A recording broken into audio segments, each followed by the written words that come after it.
Hello, ladies and gents, and welcome to the EuropaHalo X NaVi Open Series number 3. This is our last Open Series, the last chance for these teams to get some points before they load into that finals next weekend. I'm Joe Sketch, joined here by Captain JamesForce, and we're already through the games already here, James, into the winners' finals, where we've got Jumpout Gang versus a WobberBobs. But first of all, before we get into talking about teams, how you doing? I'm very good, mate. I'm excited for this. You know, Open 1, Open 2, they're all ready, done and dusted. Open number 3, the very last chance. I would have to say, probably these two teams, pretty good shot at making next week's finals anyway. But hey, it's all about pride, right? It's all about that number 1 seeding as well. It is a WobberBobs. It is Jumpout Gang, Lumi or Sayer, Flux, Mose and Glory, Kimbo, Zove, Sticker and Millsy. Mate, it's exciting. Best of 5 winners final. And, mate, I absolutely cannot wait for this. And once again, I wanted to give a massive shout out to NaVi for helping us out with this spring series, as always. But, mate, I'm just excited to be back here with you. This is going to be good. Yeah, I mean, not since the original Open now, surely, that we've spoken together.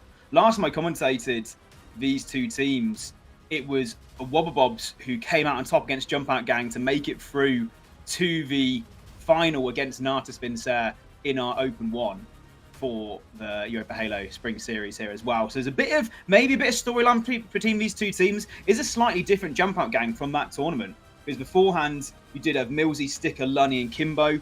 You've now kept Kimbo, kept Sticker and Millsy, but got Zove in, who we spoke a bit off stream, sort of been around playing with multiple different players. So if you look to like Hybrid or Boaz or Kayadeb, now finds himself on this Jumpout Gang, and I really want to see how he's going to do in this series.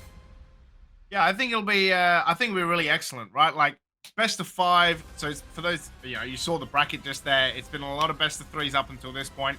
The best of 5 winners, best of 5 losers, best of 7 grand final. And if we know anything about European Halo, might even be a grand final reset, knowing them. But there is no NaVi and Quadrant today, and they are the usual suspects when it comes to having those resets. But if you take a quick look at maps, we're going to start on CTF in the pit. It's going to be Slayer on Livefire, Stronghold on Streets, and then if we need it, Oddball Recharge and Slayer Aquarius as the final one. Mate, I think this pit CTF to start with is going to be a banger, right? Like, both of these teams, they've really, they really want to get this winners final off on the right foot. Like I said, they're both probably qualified to next week on points alone anyway, but it's so important to try and get that number 1 seed, because NaVi, they won the first one, and I'm pretty sure they didn't play last week. They're not playing this week. So if you've had a good run of results and can get a win, you're probably going to be taking the number 1 seed from them anyway. Then life looks a little bit easier next week.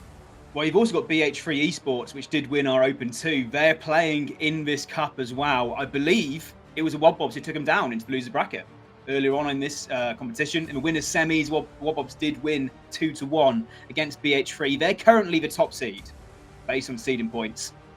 Big shout out to Mr. T and Crumpets always for doing those results and always keeping track of those points. So a win here maybe is a must if you want to get that first seed. Obviously, you want to avoid the likes of NaVi going into that first open bracket game in the finals. Just across the board, though, you did touch upon the CTF, the pit, which we start off with. This is one of these iconic game modes. The old school fans know it, but even the new school fans are getting accustomed to it now with Imperion here and Halo Infinite. And it's always one of those games where it can be a slow game, which can suit different teams. Maybe setup teams are a lot more suited to it, but all it takes is that one break and one initial push forward from one of the teams. They get maybe 1 flag. They can maybe even to make that into 2 caps as well. And the game can flip on its head after being even 10 minutes to stalemate, sorry. So you definitely want to see both these sort of teams maybe test it out, maybe be a bit aggressive at the start, knowing that they can have a cushion of maybe 2 deaths before they end up losing their flags. But those power weapons are definitely going to be key, James. The rockets, the sniper rifles, and any power-ups on the map. Yeah, I think the fact that, they made this change, it already seems like so long ago now, right? Where they changed OS and the Spanker to spawn together, and now they've kind of, they've changed the spawn timings and snipers. Now you got these new changes, right? They've changed the disruptor pistol, they've changed the stick grenades, and they've changed the sizzle sticks. Yeah, they've made kind of all these changes now, and it's really interesting to see how these teams and how these players kind of adapt to it, because you see it now that the disruptor pistol, it doesn't do a dot anymore. You know, the sizzle sticks, they don't deal as much damage. They also don't do a dot anymore, right? And the kind of it's more concentrated. So now people have to be more accurate with nades. This is kind of changing the way that people play.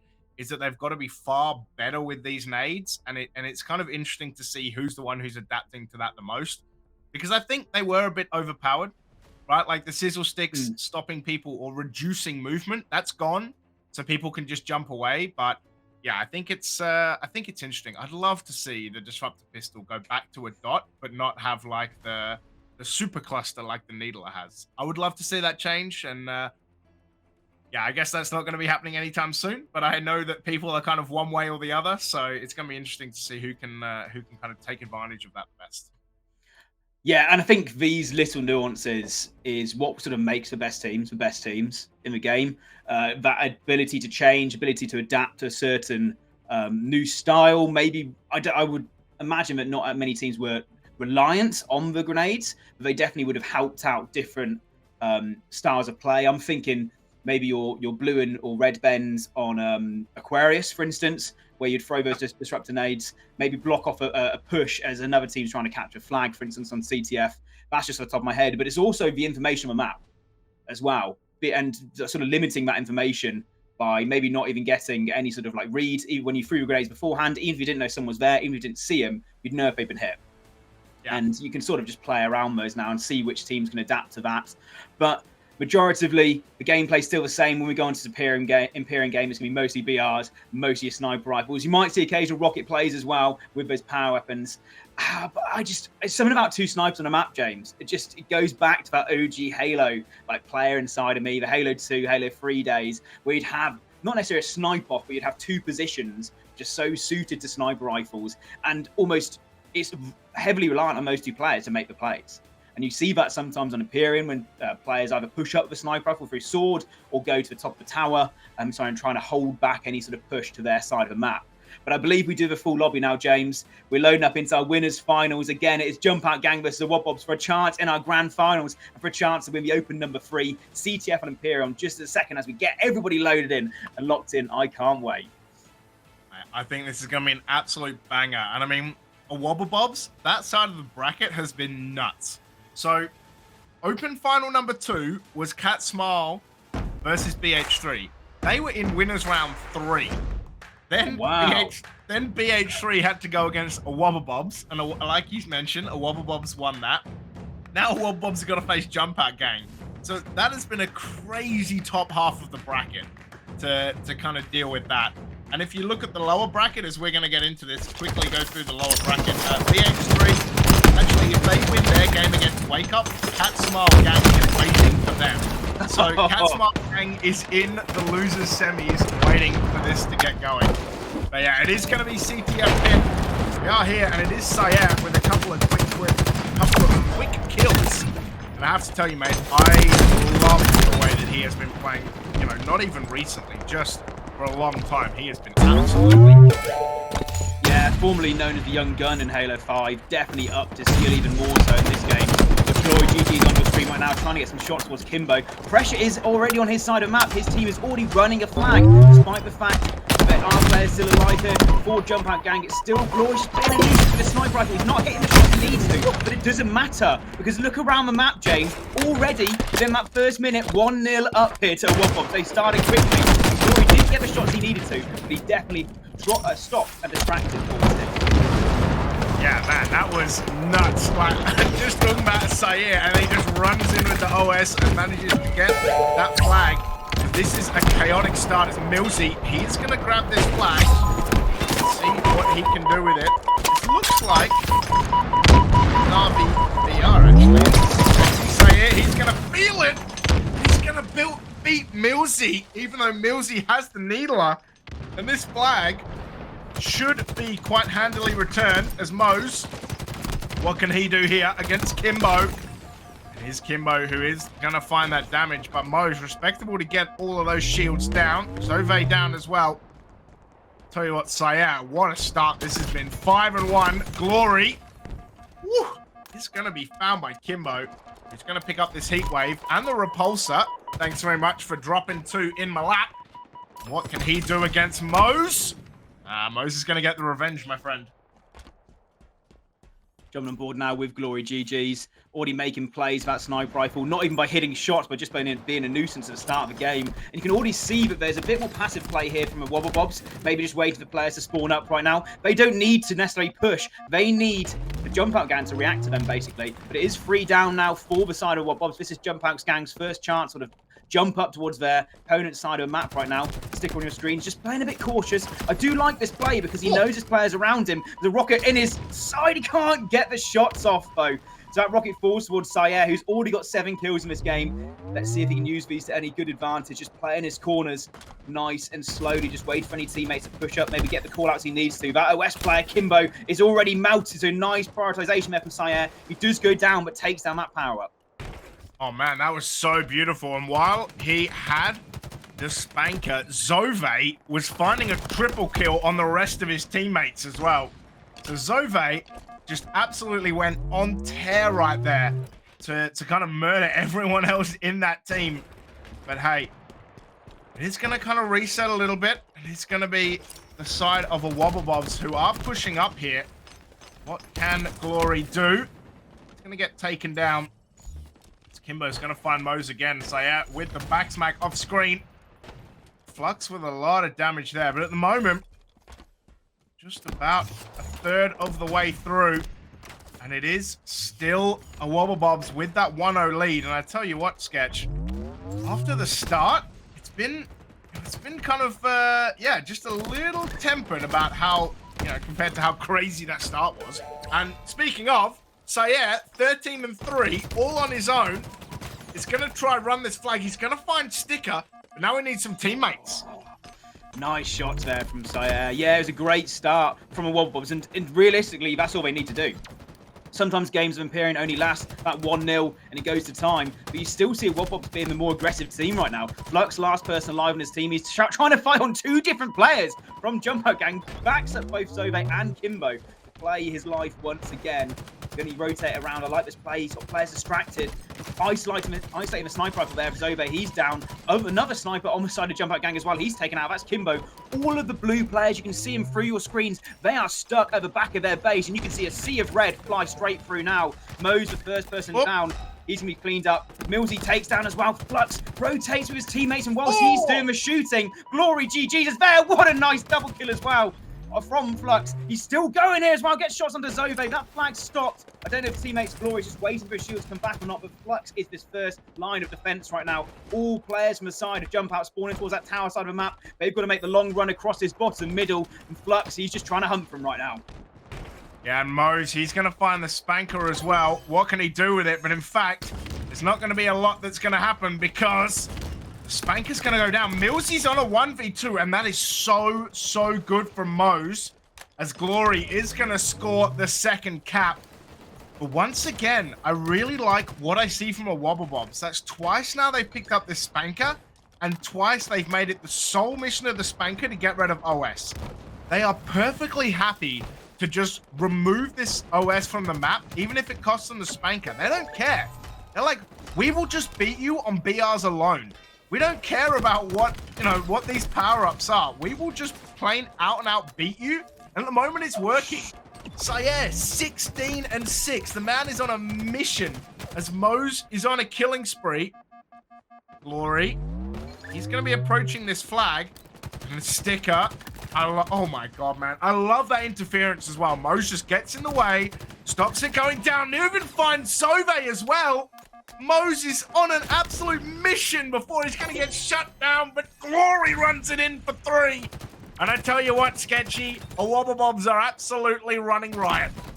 Yeah, they've game to play. Double kill from Flux here as well. He's going to get cleaned out with that sniper rifle, but every single time you see a player from a Wobble Bobs running this flag, they've got another blocker on their team. They've got bodies in the way of that flag runner. They are prioritizing his objectives so well. You can barely ever see a Jumpout gang member on the opponent's side of the map. You just saw for a second, Millsy, yeah, he runs to go get the sniper rifle. That's going to be a good grab from him. They're so far behind. They've already got pressure coming in. Nice shot there from Millsy. Gets the clean from Sticker. I want to see some duo play here, some buddy systems being employed from the side of Jumpout Gang. Instead, they seem to be running, and wherever they're going, they're met by shots from the side of a Wobbobs. How is Mose already on the other side of Jumpout Gang's map when Millsy's just hanging about this middle side? They shouldn't be allowing these players through. Finally, a bit of respite, though, here from Millsy. He's trying to get that sniper rifle towards the spawn side of the Wobbobobs. But around him, his teammates are dying. He's listening to the call-outs. He's got 2 players in front of him. Decides to back away, trying to reload his shields. But he's in a bit of a tricky situation here. Flux going to clean him out as well. And again, the Slays go in the favor of Wobbobs. They want to get this done, James, before the timing runs out. Yeah, I don't blame them at all. They've got this advantage and they need to push it. And you're right. Millsy's just sitting there, right above OS, and he's just like having to shoot back towards his own base. He couldn't move. He had to. It's crazy how good this has been. Sayer is going to pick up OS. Millsy and Kimbo are going to find kills, though. So it might be that the Spanker goes towards the side of the Jumpout Gang. Sticker. He's going to be found. Well, and Kimbo trying to leap around those nades as Mose is going to find Zove in the feed. You can see Sayer got the plasma pistol. Can't lose your OS as Kimbo is going to find him. But yeah, again, Spanker as Flux finds the double. And Glory cleans up and 4 are dead. And now they're going to steal this flag. They're going to wait for Kimbo to respawn. He respawns down the bottom. So does Sticker. And they have got a fantastic chance to run this flag back before. And it is going to be Glory who's running it. Can he find the hat trick? An important kill, and all 4 are dead for a Wobbobobs. And will this mean that they are able to touch the flag? And it will. Jumpout Gang finally touch the flag, and they return their own. This is important, and it's only Mose. You know what? Kimbo might be in here with only Mose alive. It might be Jumpout Gang getting 1 back on the board, and it's going to be Kimbo who scores, and Millsy's going to pull it again. Sketch, how intense is this comeback? Yeah, great prioritization there for Millsy. He is left alone by himself, but he sort of set the spawns there for side of Wobbob to spawn back towards bottom tower. Nice shot onto Glory, GG's. Kills are still coming in. Kimbo off the screen. He gets a shot for sniper rifle. Millsy's just in a tricky spot here. He should be taken out. So a nice cleanup there from the Wobbobs. That 1 flag isn't going to make a difference in the long run. They need to do that twice again, James, to get back into this. And time is ticking away. On your screen right now, Zove gets some shots towards player on a Wobbobs, but he's just met with a sea of red wherever they go. Sticker's got to make some big plays here with a sniper rifle. You can see him trying to go towards his enemy team's training. He's getting shot in the back. No teammate support around him. He's got to try and whip no-scope. He's got to try and do anything to try and get this going. It's not going to work. Once again, prioritization there comes through from Wobbobs. They're happy to sit back. Nearly Kimbo gets his haircut there for free. But instead he goes, you know what, I'll go to the barbers. He's cleaned up. But again, defensive plays are coming through here from Wobbobs, but that's all they need to do. It is the aggressive side of Jumpout Gang right now, but it seems to be 1 or 2 pushes at the same time. Nice shots there from Glory, GG's onto Zove. Their base is cleaned up once again. And the Rockets, probably the last power weapon here, really to do anything right now from Sticker. Does get a shot onto Flux. Should clean up the second one. Yes, he does. He's running a T2 combo there, only for a moment with the sniper rifle. But every single time I see one of these players from Jumpout Gang, they're left by themselves, James, trying to make these individual clutch plays to get anything going. Yeah, and so many times, you're right, like they're just trying to get to this flag, and between Sticker and his mates are all of the side of a Wobbobobs. And how hard is it to actually do anything when you just get naded? You're getting sniped out by Mose as well, who was helping Flux, who was buried himself in the corner. And Glory's gonna find Kimbo as well. No matter what they're doing, man, it's always these 1v2 fights. And you're right, the defense is so good from a Wobbobobs. It's 3-1 with a minute to go. And for a Wobbobobs, this is the final defense. If they can find a few kills here, the Sticker's not looking the right way. But Kimbo's going to get put down by Flux. And with 50 seconds to go, I don't know, do a Wobbobobs just try to go for another just to distract? But I don't see a way. The Jumpout Gang are going to be able to win this. And we might already be moving on to the Slayer, which will be on live fire because, mate, an outstanding early performance from a Wobbobobs, backed up by some solid defense. What a nade, by the way, from Glory. But yeah, 24 seconds. I don't see a way the Jumpout gang bring this back, even though they have the flag. I mean, it's not completely over yet, James, until that time ticks all the way down. But we've got to run this flag back somehow in 15 seconds. Then have someone waiting to get the touch to the next one. If Saya is going to double kill, it's not going to happen. It might be respectable. In fact, you know what? It's even going to be returned right now. Nice. Trade comes through. And it all came from that first minute in the game. The Wob started strong. They continued that way. Their defense was on point. Their Slayers were across the board. And they lock in our first game of our winners finals here in EuropaHalo Open number 3. And realistically, Wob, even when they're on defense, they look like they were in control. They definitely showed up in that first game. Yeah, they looked extremely, extremely good. And I think that kind of shows as well when you look at the kills, right? Glory, Mose, they both had 25. Sayer with 24 as well. Sayer had 16 assists to go with it. So 40 kill participations in that game, which is really nuts to think about. And they just out-fragged, right? Even though Flux, 16 kills, still had 12 assists, still had a positive KDA, still was contributing kind of all over the map. So yeah, they played magnificently, and you're right. It was that kind of first minute and then kind of first 4 or 5 minutes where they just brutalized that game. They got out to a 3-0 lead and then just played completely stout defense. Jumpout gang, they only managed to find 1, but yeah, it was really, really impressive. And I think for Livefire Slayer, if they can start the same way at Wobblebobs, I think it's going to be very hard for the Jumpout gang to kind of get back into it, because that was such a good start.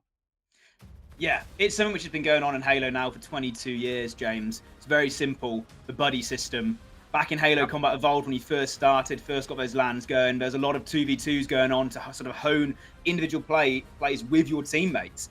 And you see that in Wobbobs, each of their flag caps came from there being a blocker, came from there being someone ahead of the flag carrier who can either A, pick up the flag if the flag carrier goes down, or B, just be a nuisance, be a distraction for the enemy team to have something to shoot at before they can even get to the flag carrier. And a map like the Pit, Imperial, and whatever you want to call it, once you get past that halfway mark, it's so tricky to stop that flag from going in. You saw the first flag cap come through. Glory GG's had the sniper rifle. He missed about 5 shots, but he did his job being a nuisance, being someone that the enemy team, Jumpout gang, had to shoot at before they could get to the flag carrier. By the time he was dead, flag was already in, already 1-0. Moving on now to Livefire Slayer. I always like to say that with a Slayer, with the objective out the window, just having a Slayer straight up, that's where both teams are a bit more evenly matched, no matter who you got playing against each other. And the Jumpout gang, they really need to hit this one quickly and get a win here in the Slayer. Otherwise, this series is going to quickly be running out of their hands. Yeah, so if you're 2-0 down, it's probably not that slow, I think. But yeah, I think you're right. And we talk about it so often when we talk about Slayers, is that the team that is down, you got to do 2 things. Firstly, you got to get off to a fantastic start yourself.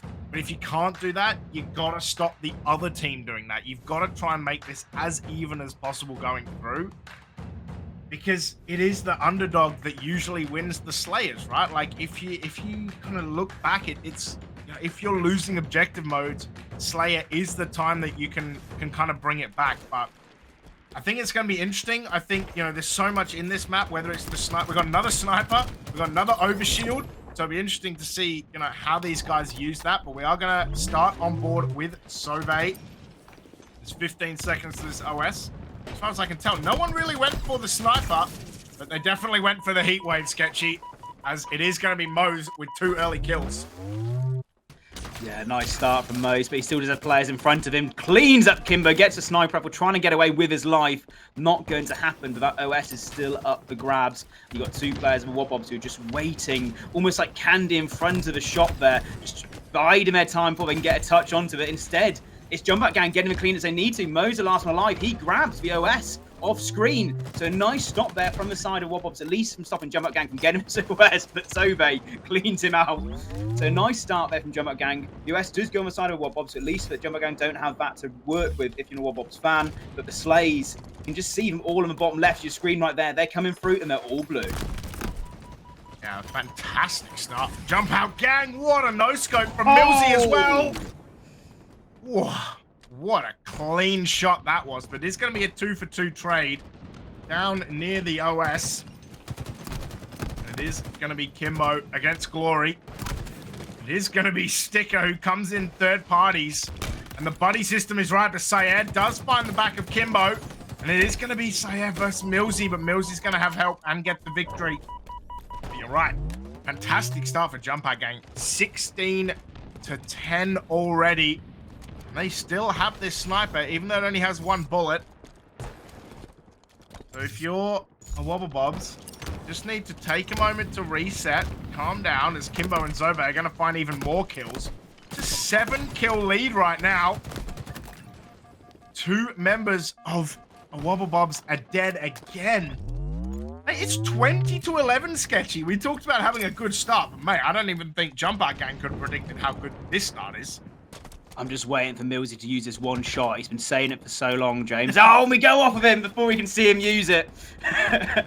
Yeah, it's been a great start from Jumpout Gang. And they just came out of the gate flying. They've got the next OS as well. So Zove's teammates have died, but he gets a clean up, gets that power up away from the side of a Wobbobs. And that's what you need to do if you're Jumpout Gang. You need to limit the power weapons and the power ups to the side of Wobbobs. That's their chance to get back into this game. If you're grabbing them, or at least you're trading with them, that means they're not getting them. The stick, I thought the stick came in there for a second, but either way, look, again, sea of blue on the bottom left. That's 4 dead from the side of a Wobblebobs. Jumpout Gang still keeping this same momentum, and this is what they need to do. And on a map like Live Fighter, you're able to do it. Just constantly collapsing on these spawns, making the players spawn and out and into tricky situations. Nice shots again there from Zove. You can just trade at this point, but instead of just trading, it seems like every single player from the side of Jumpout Gang is getting their team shots in, getting the shots they need to, still holding back and not fully aggressing into all of the players in Wobblebobs, making them make the mistakes. And you can see plenty of times now, it's a switch from the first game where you just see a Wobblebobs players just left by themselves. They're making the solo pushes and it's not working out.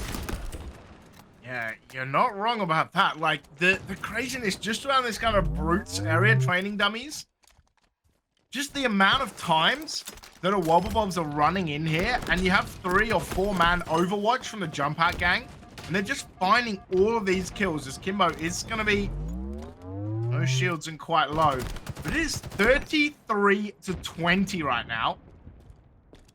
And unless the Wobblebobs can turn it around, this is going to be over pretty quickly. Once again, Sticker finding Mo's. Zove 10 and 4. We talked about him a little bit pre-game. Been doing a fantastic job. Sayat is going to try get that OS, but there is 3 there, my friend. There is no way you're getting that. And Flux is going to be found by Kimbo as well. And Moses Zove are going to trade. The Bandit coming here for Kimbo. What can he do with it? He is going to find some damage onto Sayat. Allows a teammate, that's Sticker, who pops the OS. So they're, like you said, they are just removing all of these power-ups from the hands of a Wobblebobs. And if you take every single power-up, chances are, Captain Obvious says, you're going to be winning this game, which they are. 39 to 24, 40 to 24 now. Oh, that is ruthless, Zove. Just finds Glory, not even looking. And I tell you what, Sketchy, there is 7 minutes to go, but the way Jumpout Gang are going, don't think they're going to need all that. Yeah. If you can't see me, but I'm shaking my head during that whole play. The OS doesn't even doesn't need to do anything. They didn't make any good plays with the OS that last time. They just got it, and that's all they needed to do. Stop the Wobblebobs from getting it. Whenever you look at a player in blue, they're already shooting at someone who's either weak or they're getting team shots with their team so far on this map. What Syed did there towards that OS was something which I'd do in matchmaking. When I'm losing, I'm like, okay, well, you know what? I'm going to try and grab this OS. At least I won't get it. Desperation is what I'd call it. And I don't want to just point out that one play in this game, because there's been plenty of sort of individual pushes from the side of Wobblebobs. Maybe they're a bit rattled. Maybe they didn't expect Jumpout Gang to come out so strong. Seems to be a lot of situations where Jumpout Gang catch players from Wobblebobs off guard as well. We saw it towards B side, where I think it was Glory's just got cleaned out when he just stood still, got back whacked. And at this point now, gets to that stage where it's just push because you can't lose, James. Slays are still coming in from the side of Jumpout Gang. They want to continue and end this game in quick fashion and keep that momentum. Only one more Slay left. There's a player down bottom middle. That's going to be Sayer. He's cleaned up. Jumpout Gang make a statement. And if you're just tuning in, Jumpout Gang just lost pretty convincingly in that CTF. They came back and they've switched everything around in this Slayer. And that's 1-1 now, winners finals. Man, 50 to 31, almost the stake. Right, and that was just a really, really impressive showing. The speed at which they got out to that lead, 20 to 11 at one point, They just never took their foot off the gas. And you're right. I think for a Wobbabobs, kind of they played this CTF. They played it through all the way down. It's 12 minutes. You've kind of worked it out. Within 6 minutes, they lost this game. And you see Millsy with 15. Zove, everyone got to double digits for the side of Jumper Gang. A Wobbabobs, 9. 9 was the highest amount of kills, right? So just kind of murdered all over this map. And I think, you know, fantastic for us. We're going to at least a game 4, but for a Wobbabobs, you just got to reset there for a second. You just got to work out, kind of slow it back down, just take some deep breaths and work out what the hell happened, because you got absolutely donked off that map. Yeah, and I think I think that for a Wobbabobs, they maybe need just that, even just a couple of second break away from the game. When you're in a game, it's so hard to adjust your mentality, especially if you're getting spawned out. We were spawning up with no teammates around you, having to sort of react very quickly off your spawn. You don't really get that chance to really react and maybe calm down and sort of, you know, collect yourself in the game. So now there's even just a couple of minutes where they're just waiting for this next game, or game 3 to start. You can sort of have a chat with your teammates, go, you know what, it's one game. One map, we've lost it, let's go on to the next one. Don't even have to speak about it.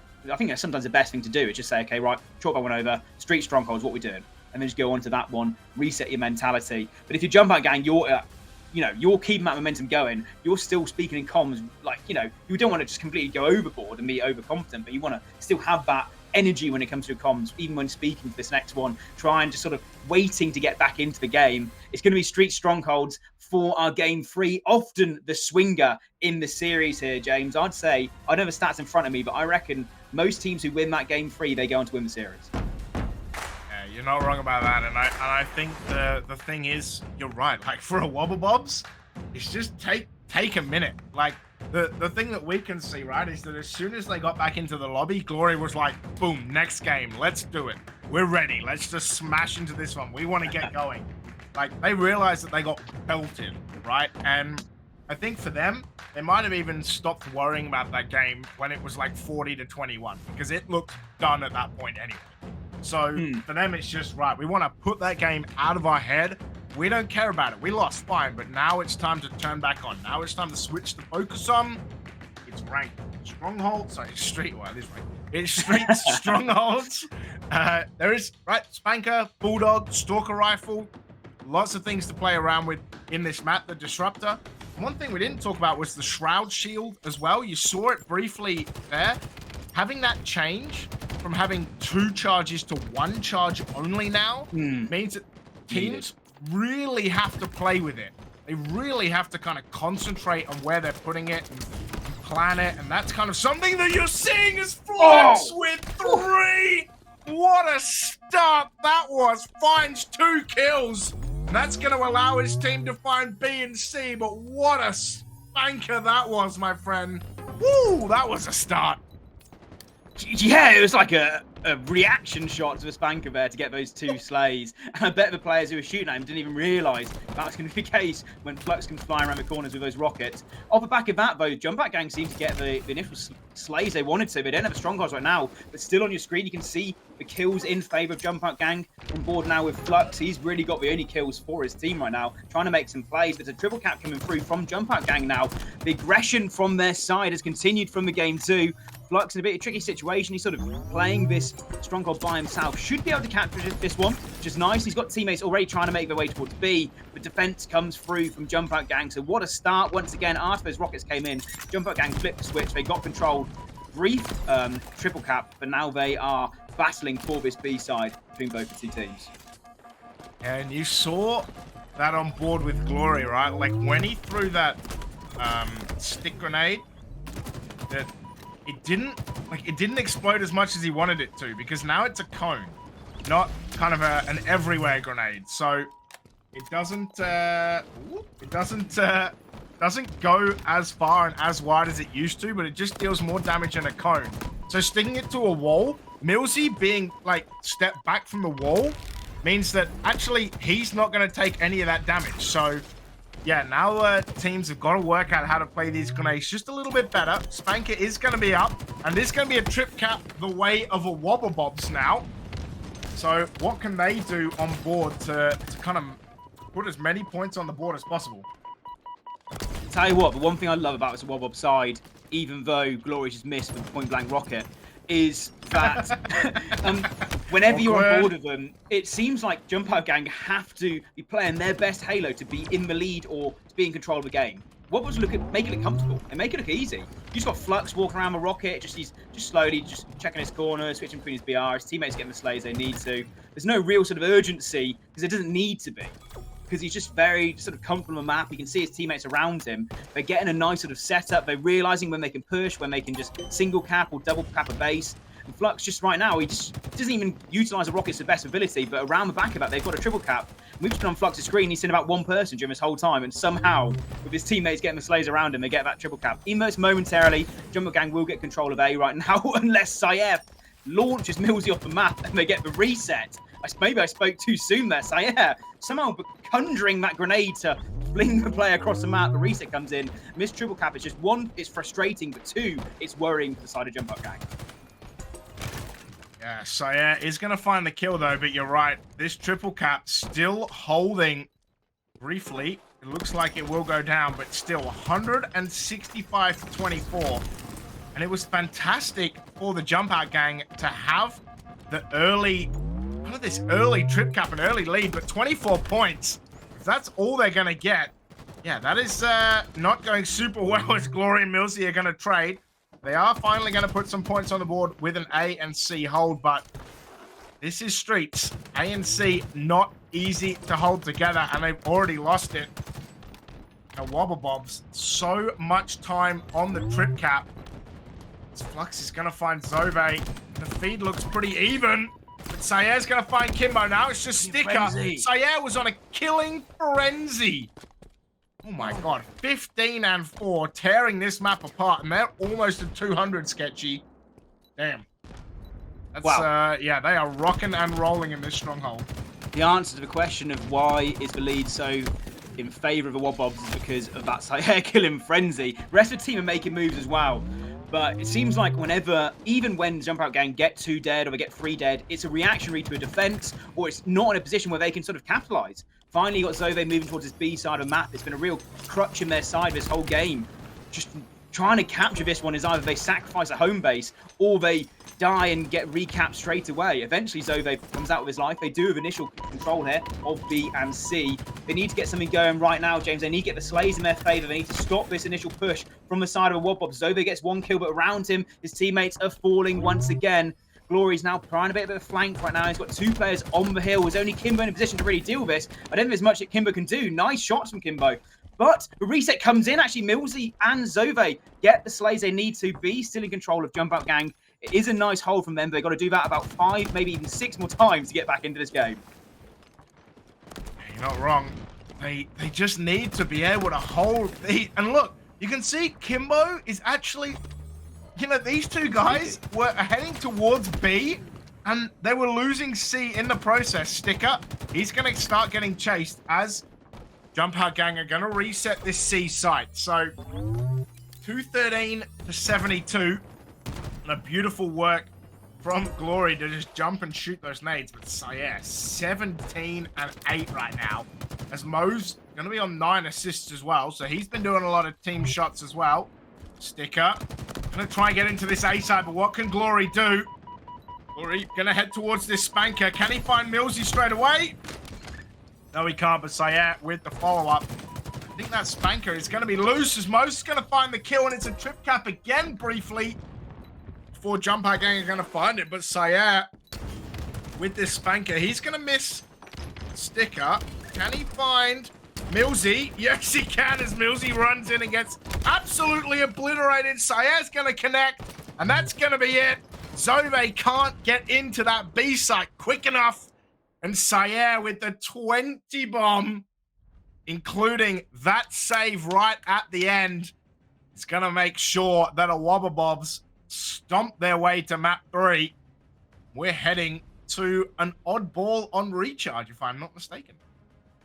Yeah, I don't know what happened in that game, James, because Jumpout Gang looked like they started so strong, and I thought, oh, this is going to be a Jumpout Gang which is going to come out the gate strong. They're going to continue momentum from game 2, and then they're going to... Trip cap, are you saying? Yeah, exactly. Yeah, completely. They trip capped off the start, and then that was it. That was pretty much their game after that. Yeah, they got a few points near the end, but at that point, they're already 200 points odd down.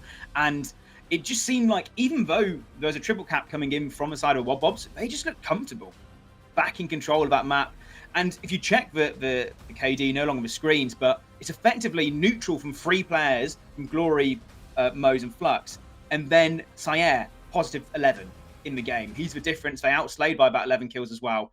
And great individual game from him. Great team game to focus on his objectives as well. Do the dirty work they need to. They controlled B for so long, which really sort of helped them because it didn't matter which home base they had. It was, you know, they could rotate. As long as they had B, they could always just push out and go into catching one of those home bases and sort of go from the controlling side of a map. We are going to go into recharge oddball, James. You are correct. And Jumpout Gang, they need to have a same sort of similar start they had in Game 2 and in Game 3, continue it through in this one. They're going to be a bit rattled after Wobbobs came out there, but I do think this Wobob side are suited towards those quicker game modes like the Strongholds and your CTF on the pits. This oddball can be a bit slower, can try and sort of stall out maybe Wobbobs pushes. There's no sort of aggression which they're going to be having to combat as well. So maybe a setup here from Jumpout Gang will suit them better. Yeah, I think, you know, for a Wobbobobs, this, yeah, like that, the way that they just absorb that pressure, right? And you mentioned it, the fact that, you know, Jumpout Gang got to this trip cap so early and then basically did almost nothing the rest of the game because a Wobbobobs and Sire just absolutely tore it apart, right? So this is going to be interesting. I love this map. You know, the verticality is so much fun, and I think the ability that teams have to play the oddball here, there's so many different ways you can do this in camo as well, and Flux is just going to be lying in wait. He's going to let 2 go past. He's going to let 3 go past. He's going to find at least 1. He's going to pop. Oh, he gets a second on Kimbo. Can he find the 3rd on Millsy? It doesn't even matter. The fact that he's got 2, he's allowing Sire, who looks like he's in pipes, to take that ball and run with it. But, oh, man, Millsy does find Mose, but Millsy's going to be found by Flux, and Flux is on an absolute tear. It's going to be stopped. But it's already 31-0 to a Wobbobobs. Stretchy and Sketchy. Stretchy. They're stretching out this lead based on exactly what they did last game as well. Sorry, mate. Stretch is a new one. I was trying to think of a good pun for it, and yeah, you beat me to it by saying stretching out their lead. But, you know, 30 seconds at the start of this game isn't much. Get a good setup here from side Jumpout Gang. They can get back into it. It was a nice rotation there from Sire, but his teammates fouled before he got to the next point. And now that there is a bit of control here from Jumpout Gang, I'd like to see what they can do with it. At the moment, they're still just playing defense. A bit scared to pick up the ball. Seems to be a 2 and a 2 setup here. Zove does finally feel comfortable enough to grab that ball, but there's still pressure coming through from Wobbobs. We all know it's just one push to break this setup right now. It seems like the Wobbobs are just trying to count their numbers, trying to get back together, trying to regroup before trying to push in here. 1 versus 1 to be absolutely massive here from Kimbo. He's going to be cleaned up by Flux as well. Huge win from Flux and stays alive. And suddenly, players in blue, they're falling all around you. Sticker, he's taken down. Camo is up. Zove, the last player alive, in a position to try and deal with this. I would have liked him to go straight towards that Camo, actually. But instead, he's waited and sort of brought pressure towards himself. Camo still potentially has been grabbed or maybe naded out of spot. I'm not too sure what happened to that, but either way, it looks like both players just fighting for control once again before trying to grab this oddball. Yeah, and just, I mean, look again, right? Like, Kimbo, the last one left, as, yeah, Flux 8 and 2. Just been on fire as Sire and Gloria have been kind of picking up this ball, and Gloria has rotated it all the way around to the water side. Kimbo's going to be trying to come out of pipes. He's going to find Flux.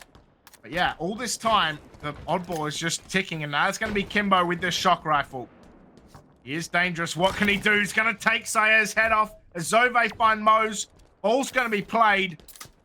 Yeah, just again, Glory. So much time on the board. 64 to 27. There is just over 3.5 minutes to go. It's nade central in these pipes as Mose is going to find Kimbo before Sticker, with the aforementioned nades, finds a perfect and finds 2.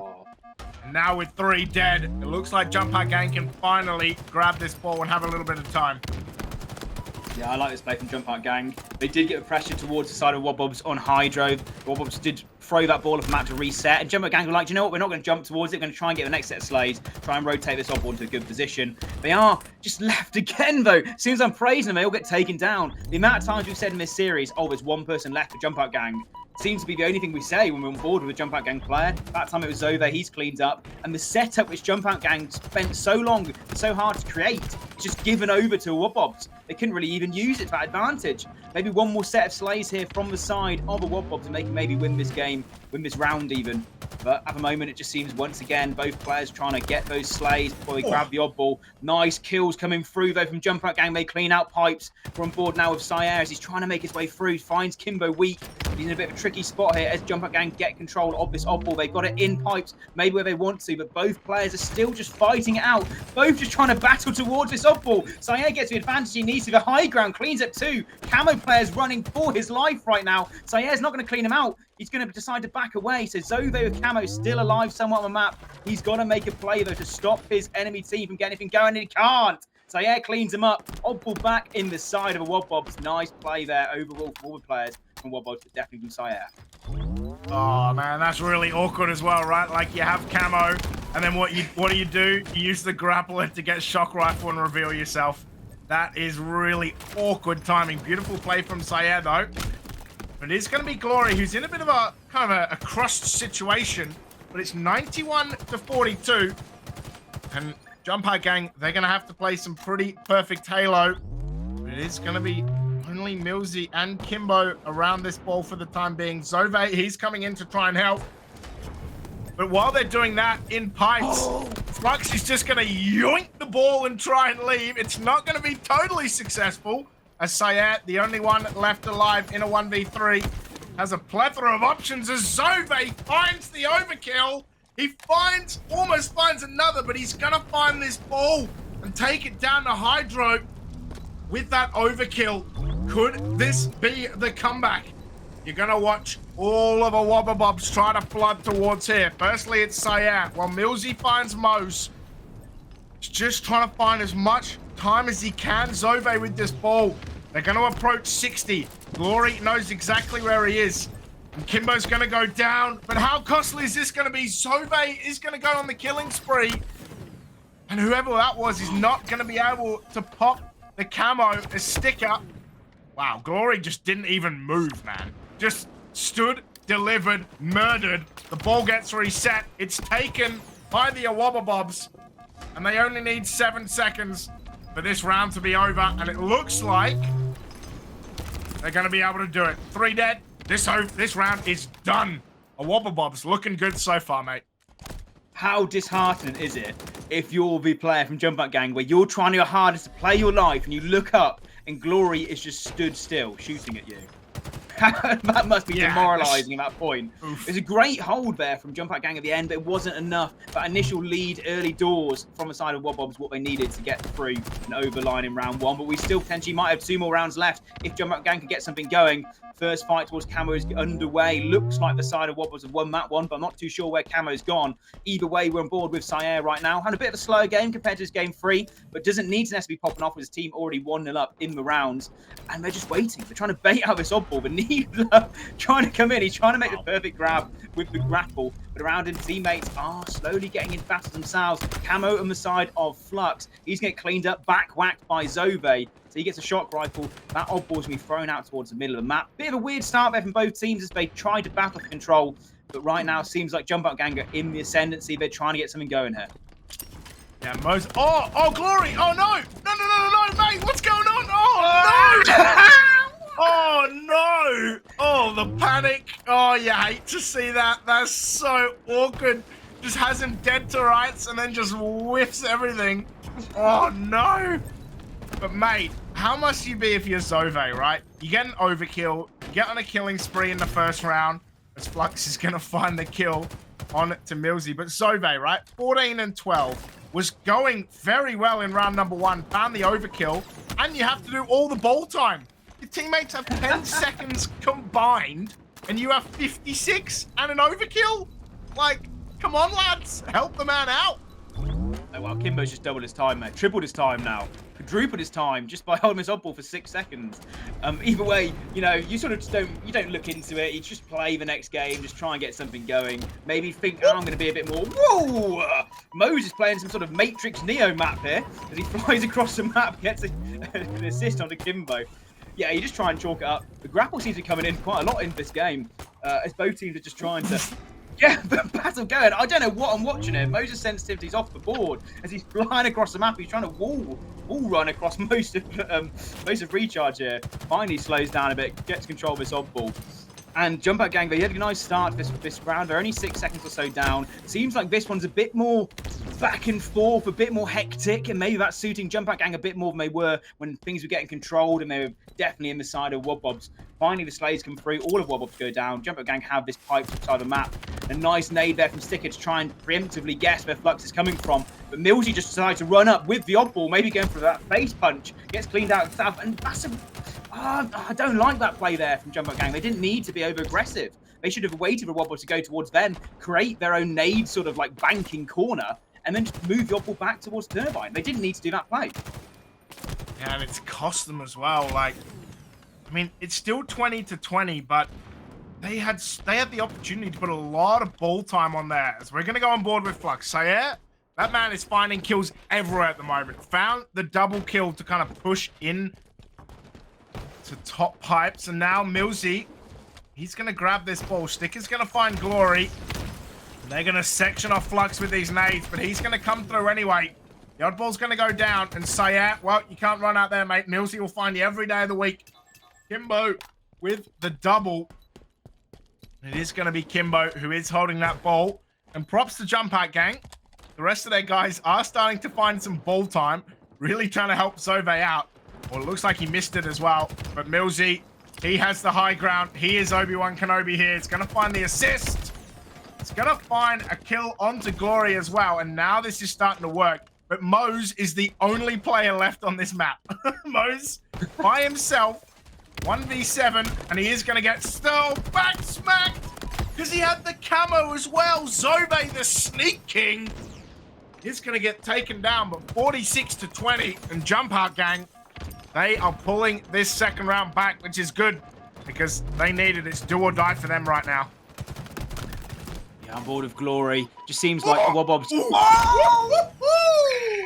I mean, the reaction, yeah, comes to nothing in the end, but I think everybody watching would want that one to connect. Even if you're not an Wobbobs fan, Glory nearly doing the ninja, nearly being his own Sneak King there on the map. Either way, is a bit of ball control here from a Wobbobs. You can see Sticker trying to push in now, but he's met with a sea of red. Does get the trade, a nice little stick there as that ball rotates. You can see Sayer off screen, sort of stuck by himself, decides to just throw that ball out, maybe bait some of the players from Jumpout Gang to go towards it. Trades right now are going to favour a Wobbob. They're going to favour Jumpout Gang even, but the Wobbobs do get the kills they need to. They're still in control of this odd ball, and the rotation coming through is absolutely perfect here from a Wobbobs. They've moved it back away from pipes, back to pipes again when their players spawn up.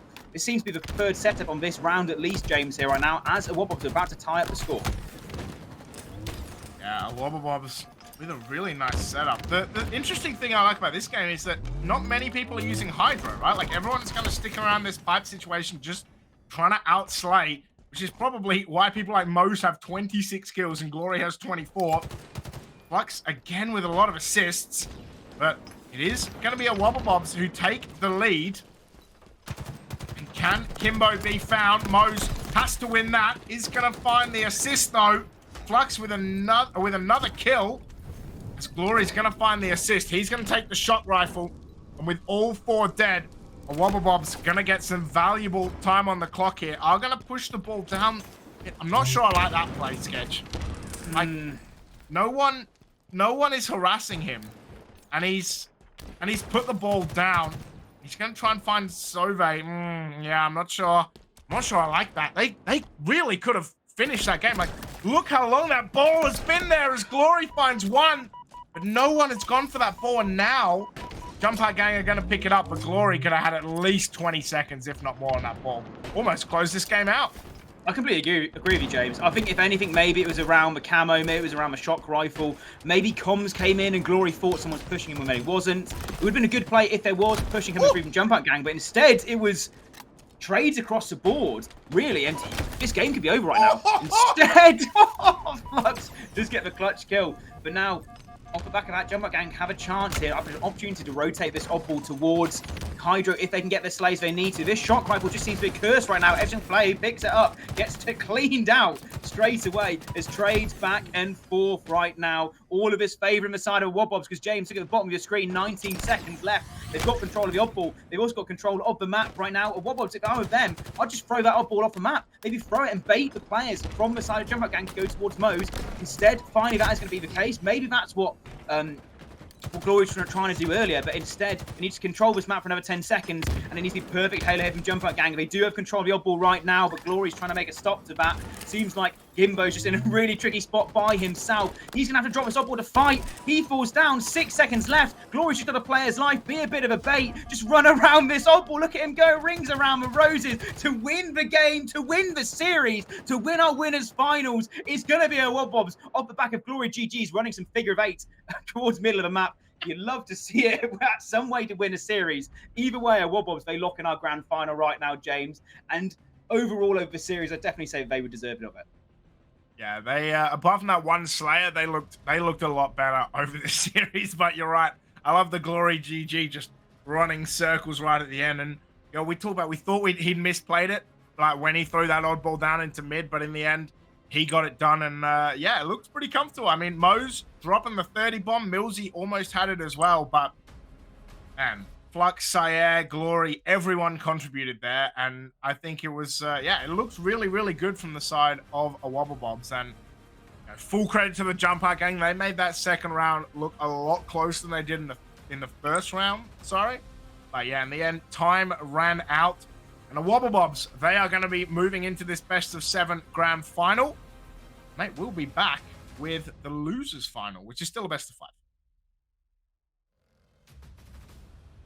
Alrighty, ladies and gentlemen, welcome back to the final spring series for the EuropaHalo and NaVi partner tournament. My name is Tudor, and alongside myself, I've got the none other gorgeous little fumble bag that you are, Mr. CptJamesForce. We are just about to get, well, right into our lower bracket final. In case of you guys missed out on that upper bracket final, it was the side of Jumpout Gang to suffer a nasty little 3-1 loss at the hands of a Wobblebobs. And honestly, Jumpout Gang just couldn't really hold a candle to Wobblebobs in that final, so they're back down here in the lower bracket.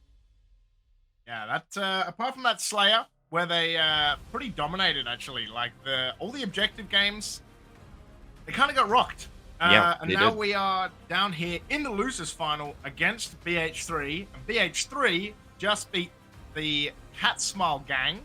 A lot of gangs. Jumpout Gang, Cat Smile Gang. Yeah. They beat the Cat Smile Gang, which was the grand final from last week.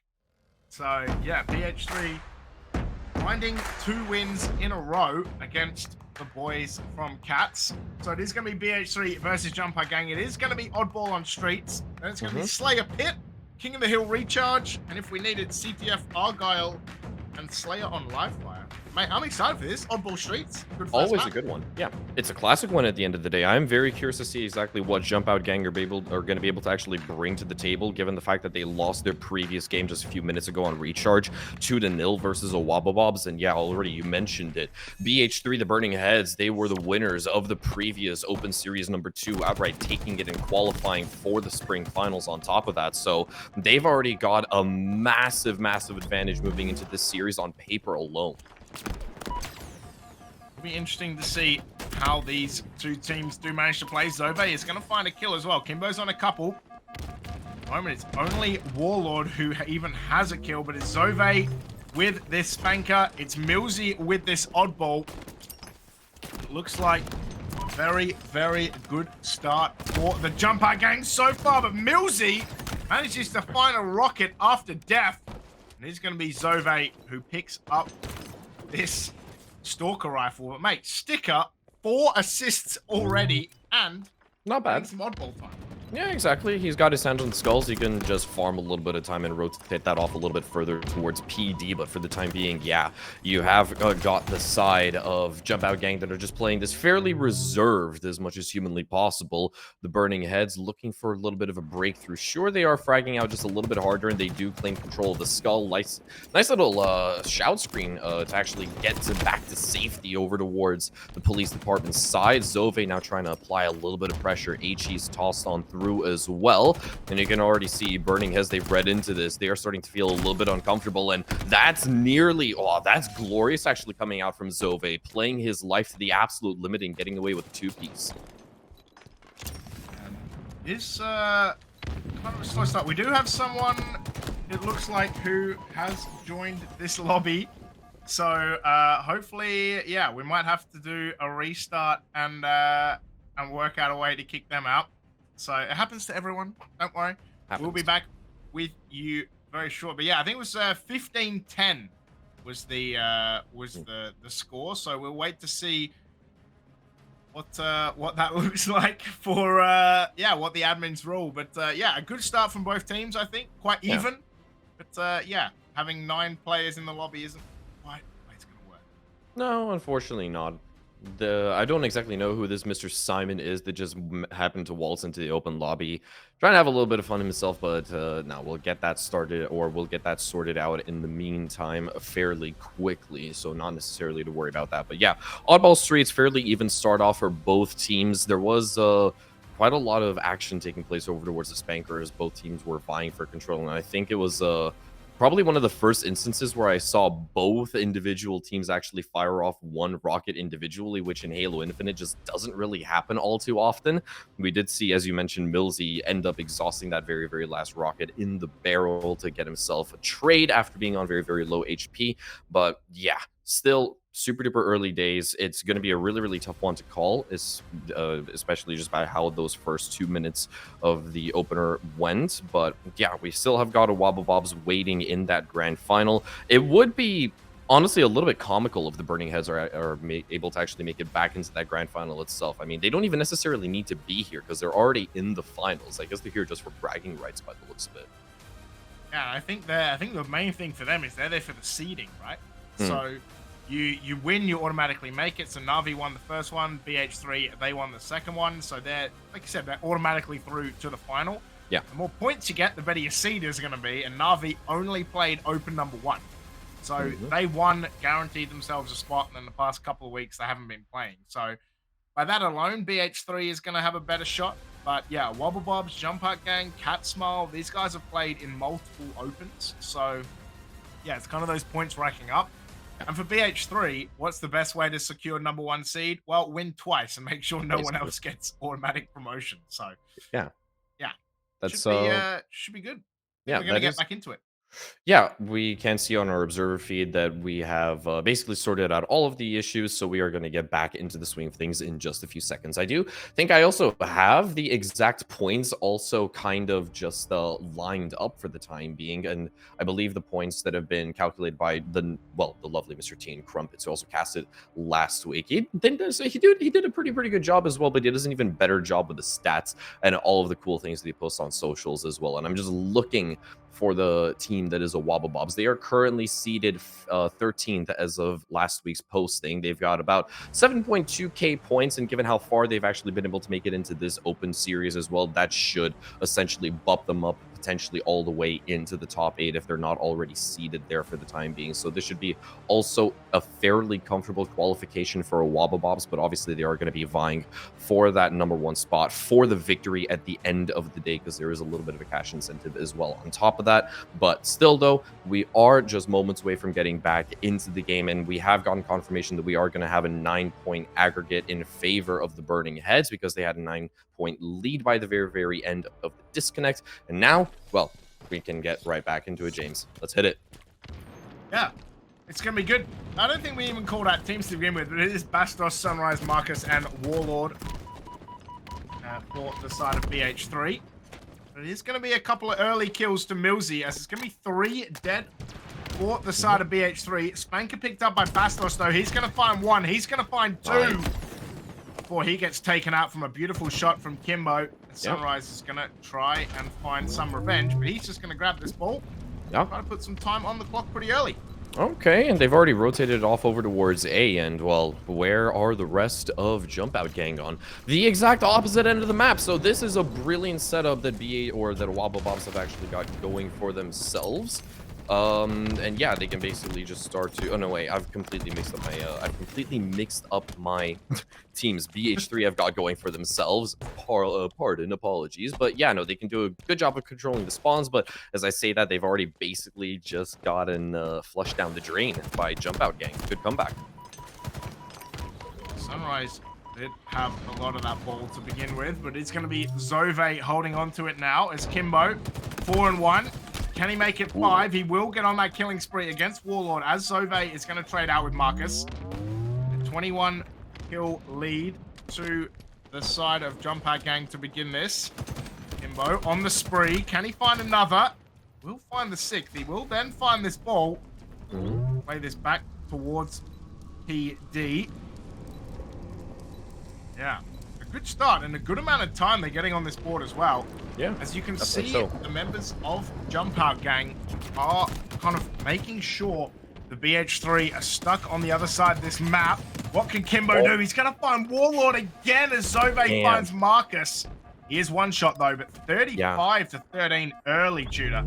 That was also very good start. It was a really, really great start for the side of Jumpout gang, and unfortunately enough, yeah, for that Sentinel beam, but just couldn't quite chew all the way through Kimbo's armor. It just does sometimes happen when you don't land all of the beams consistently, but now Zove with the Spanker, what can he find? Nothing to show for that one rocket he launched off so far, and 2 frags are immediately going to take both Zove and Sticka out of commission. There goes Bastos as well. Kimbo having an absolutely sublime time, but alone on an island befriending volleyballs, he will be taken down as the skull has gone back into the control of the burning heads. Zove gonna be taken down as well, and a little bit of a stalemate right now as well. Got the side of Jumpout gang trying to go for a little bit of a setup, potentially over towards his lobby side. Is the skull Wilson? Should we just start calling the oddball Wilson? I think we probably should. I actually like that. I like that as a running gimmick. Yeah, so Wilson, he's just chilling out near Subway. He is going to get picked up by Sticka, who is going to try and play this back towards the A side back tower. Yeah, I think it's... I think this map is kind of the one where you really have to be on it at all times, right? Because unlike Recharge, unlike Live Fire, you can't play this ball into the water and reset. So just got to make sure you're aware of what's happening all the time. As Sticka is going to find Marcos. Kimbo finds Bastos as well. Oh my god, Sticka finding the Killjoy onto Sunrise. Oh my and the triple kill onto Warlord. Gets the killing spree as well. Can he find the overkill? That's probably going to be a little bit too long, and now he's getting shot in the back. It's fine. He can just run and head for the hills. He's continuing to be a nuisance. He will finally be dealt with.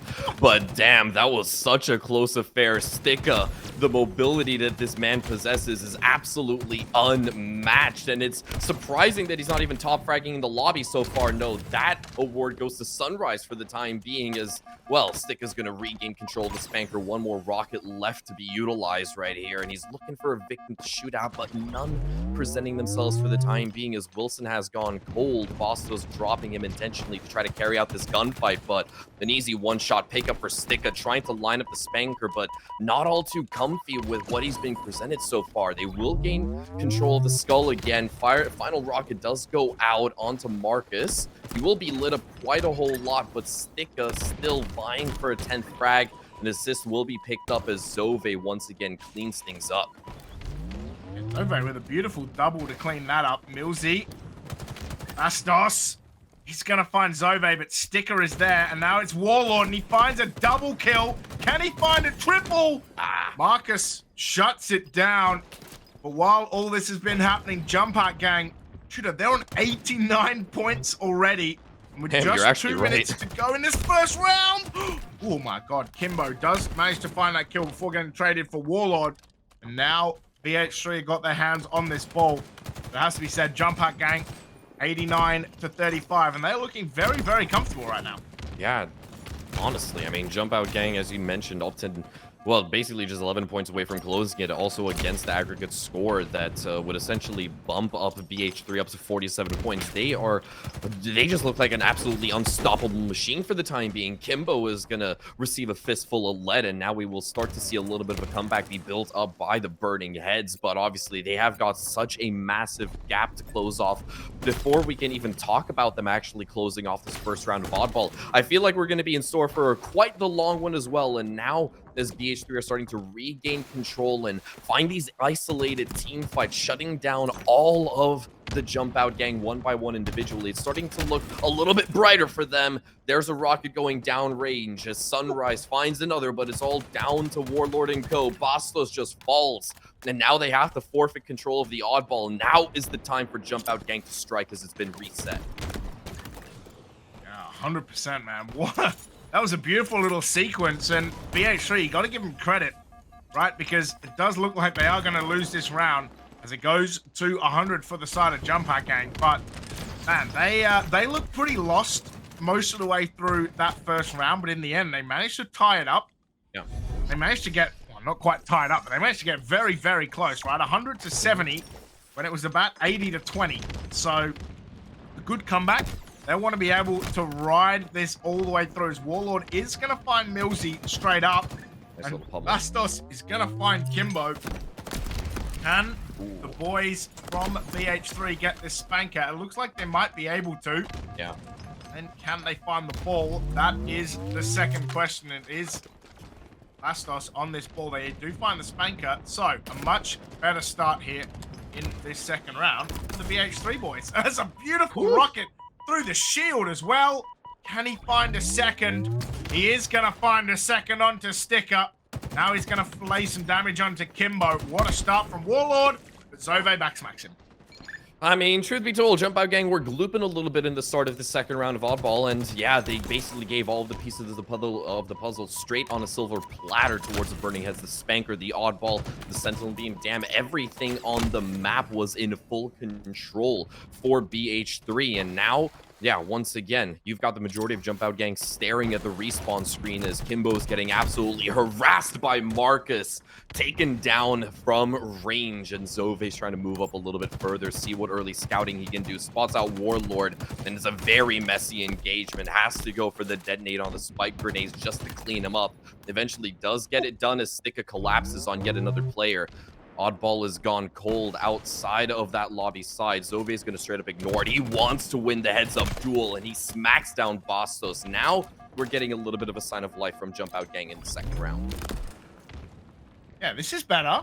This is what we like to see. I mean, especially for the BH3 guys, right? Like 1-0 down, you don't want to be losing this first game in the final. You lose this final, you're automatically on the back foot.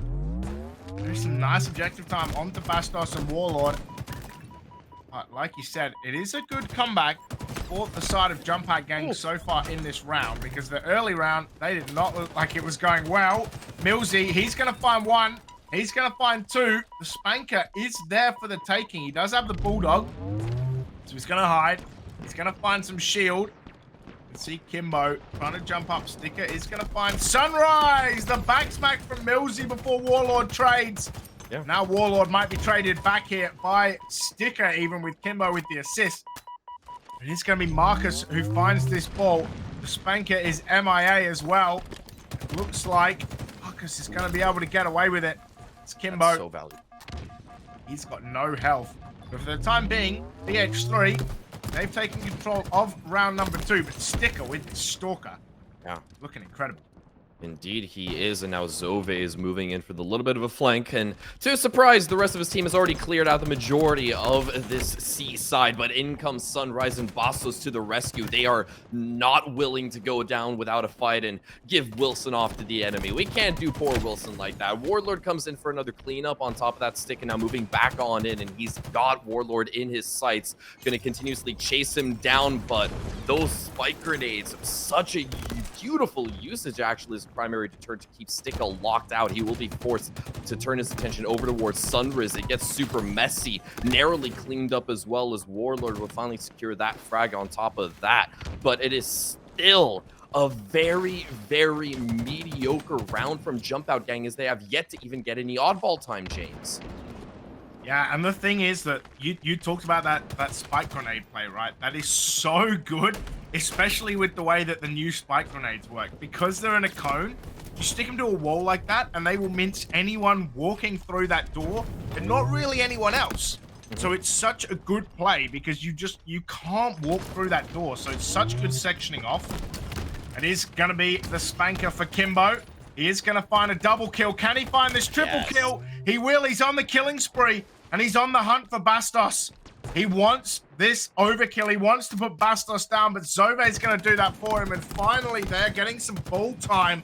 It takes a Kimbo triple to be able to get that, and he finds Marcus. He finds Sunrise as well. He's on for another triple here, and he knows where Warlord is, and he knows where Bastos is as well. And they're going to try and stop him here, but he's going to find three. He finds another double. He basically gets the delayed overkill. And in this life, he has 7 kills at least, Tudor. 7. The man's gone to 25 and 14, and they are about to catch BH3. He's on a killing frenzy, and they take the lead. They take the lead. This Jumpout Gang has gone from 49 zip to 49.52, and what a life from Kimbo there. It's all a little bit too little too late as well right now for burning heads. You blink once and you miss out on the entire damn round of oddball. It seems to have slipped right in between their fingertips, as you mentioned. Kimbo coming in fresh face, and he took the gloves off, brass knuckles on. He is ready for a brawl, as he is still alongside Sticka, needing to maintain control of this oddball for the time being.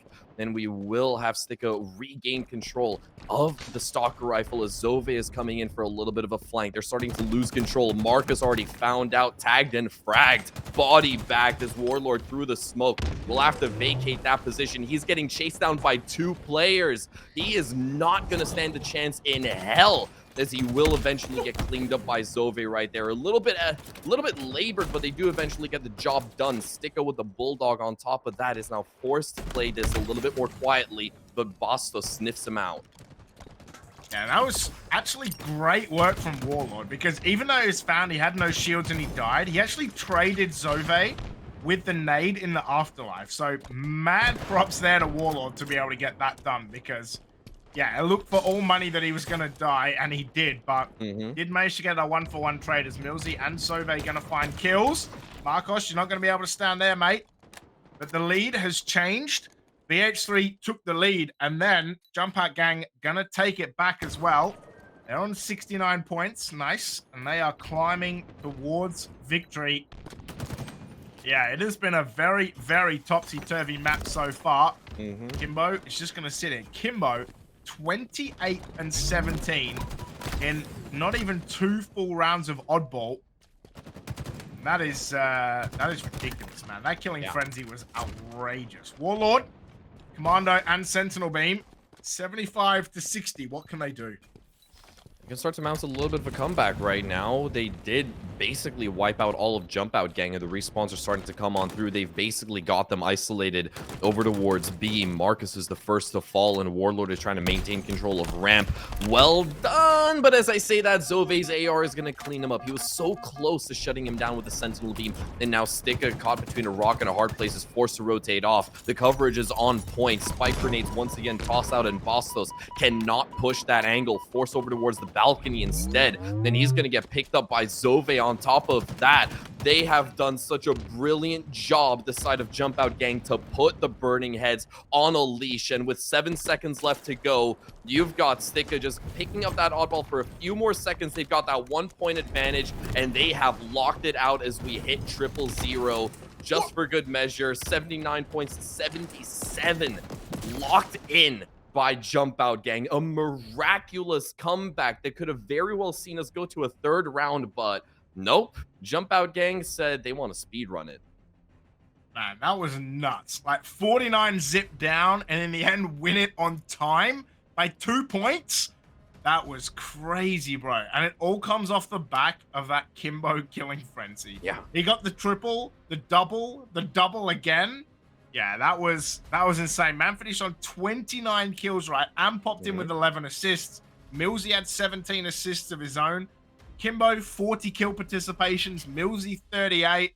Sticker popped in with 37 as well. So, yeah, a lot of work across the board there. And just when BH3, had such a lead, they didn't panic, right? They worked themselves back into the game, like I said, off that Kimbo killing frenzy.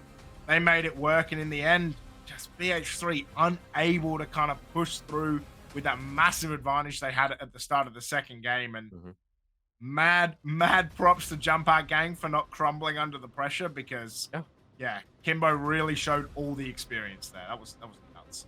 It's just honestly so perplexing and so befuddling, because at the end of the day, we start asking ourselves, where on earth was this Jumpout gang in the Wobblebobs matchup just a few minutes ago? Honestly, like, you might make the argument and you might try to state your case that they're just a little bit better on streets than they are on recharge, but if they could have brought in this performance versus a Wobblebobs in the upper bracket final, it would have been them sat waiting patiently in the grand final instead. But at the very least, now they have a chance, a shot at redemption, the side of Jumpout gang. We're going to be moving over towards Pit Slayer, and this, well, not necessarily Pit itself, but Slayer in general was the only map they were able to win just earlier against the Wobblebobs very dominantly as well. 50-31, if I'm not mistaken, was the final scoreline of that one. And now, obviously, we're going to be turning our heads over towards BH3, because they have quite literally just basically left the they've basically left the train to leave the station off of that oddball matchup. So now they have to really lock in hard and think hard about what is going to happen next in the Slayer matchup and how they're going to be able to mount a comeback. Yeah, I think for BH3, you got to take the positives out of that oddball game. The fact that you were up, the fact that you were playing so well to begin that second round, but yeah, in the end, it wasn't quite enough. No. But yeah, I mean, we saw the same thing, right? Like the CTF match, it was the same thing. A Wobblebobs looked so good against the Jumpout gang. It was and then when we dominant. went to Slayer, Jumpout gang just absolutely turned up the heat, and like I said, 50-31 was a crushing victory. Yeah. So BH3 shouldn't be too disheartened. They did much better kind of comparatively in the oddball than Jumpout gang did in the CTF back in True. you look at the game once. So yeah, for BH3, you just got to kind of keep pace. You got to either have a fantastic start, or you got to make sure that Jumpout gang don't get away. Jumpout gang, and they looked good even when down. So yeah, I think for them, if they can kind of take this to 2-0, this series might be over pretty quickly. Yeah, and you also have to remind me super quickly, because we did also see BH3 play this specific map mode combination a couple of times last week as well versus Cat Smile Gang in the upper bracket final and then also in the grand final. I think they played it twice. The first time they basically just chewed through the Cats, and the second time it was the Cats to actually come back, and that second game that they faced off was a much closer affair altogether. But at the very least, if you look at direct official experience, you have got BH3 with, on paper, what is theoretically a little bit of a larger and bigger advantage moving into Pit Slayer, just because they were able to close it off much more consistently in higher stakes games altogether. I love this coming out from Sunrise as well, willing to apply direct pressure over towards Kimbo. But Kimbo, the last player alive, as he waves goodbye to a whole host of his team, and Warlord has gotten away with the Spanker and 2 opening kills. Yeah, Warlord, fantastic start. Same with Bastos. You're right, Kimbo just like team, hello, anyone there? Zove gonna die a second time. Same with Millsy. Sunrise is gonna find some damage. But 6-2, and what a start this is for BH3. 7-3 already, and they have the Spanker. It is gonna be Warlord. Let's see what he can do to find some of the Jumpout gang. Sticker never even knew he was there. Nope. And he's gonna lose the sniper as Oh well. my What a God. shot! Oh my God, Warlord just removes Zove as Marcus finds Millsy as well. Millsy's 0-3, Warlord is 6-0. What a start, and what an unbelievable shot that was to remove him.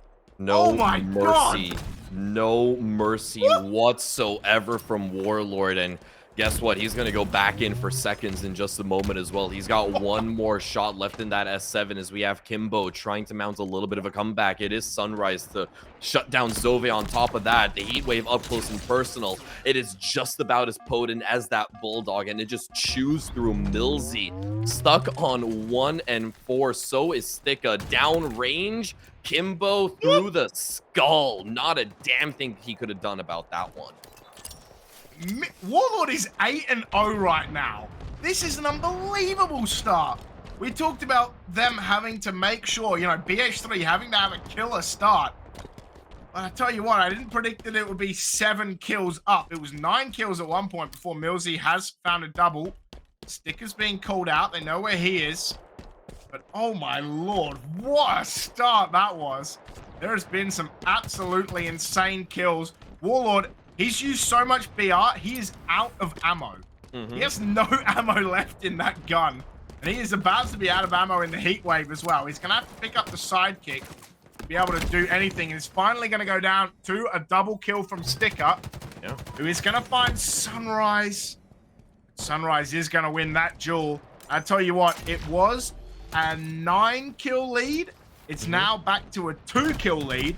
This Jumpout gang have really kind of built into this game. It is going to be Zove with this OS, and now they are actively hunting down. And crazy as it is, as Millsy finds Sunrise and Zove finds Warlord, they have a 2-kill lead, and they were 17-8 down. It's also really ridiculous to think about the fact that it was Millsy and Sticker that did the majority of the heavy lifting as well, because up until that point, just about a minute and a half ago, Millsy and Sticker were both sat on 1 kill apiece. And since then, collectively, they've been able to scramble together a whole 11 kills to bring back the Jumpout gang and to establish a lead of their own. There's Kimbo as well, keeping things neat and tidy with the Heat Wave. He will exhaust the last bit of ammo inside of it before being taken down by Sunrise.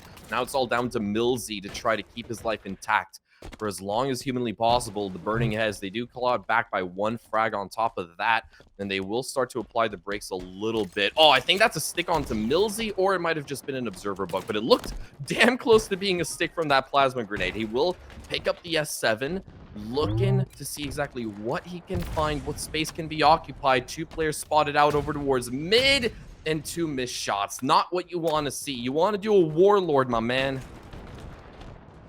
Yeah. I mean, Warlord must feel like, what else do I have to do? The man is 10-2, and they're still drawing, right? It's 24 apiece. He has had an unbelievable start to this map, but needs his teammates to be doing some help, as Millsy is going to find Marcus. And it is incredibly going to be the Jumpout gang who are the first ones to 25 after being 17-8, 17-7 down. Yep. Like, how nuts is that? Oh my double God. no scope from Millsy. He says, anything that you can do, Warlord, I can do better. And what is this game? Absolute madness on the snipes, I tell ya. This has been incredible. Can he find Warlord again? He's going to find him with the Heat Wave before Sunrise finally trades him.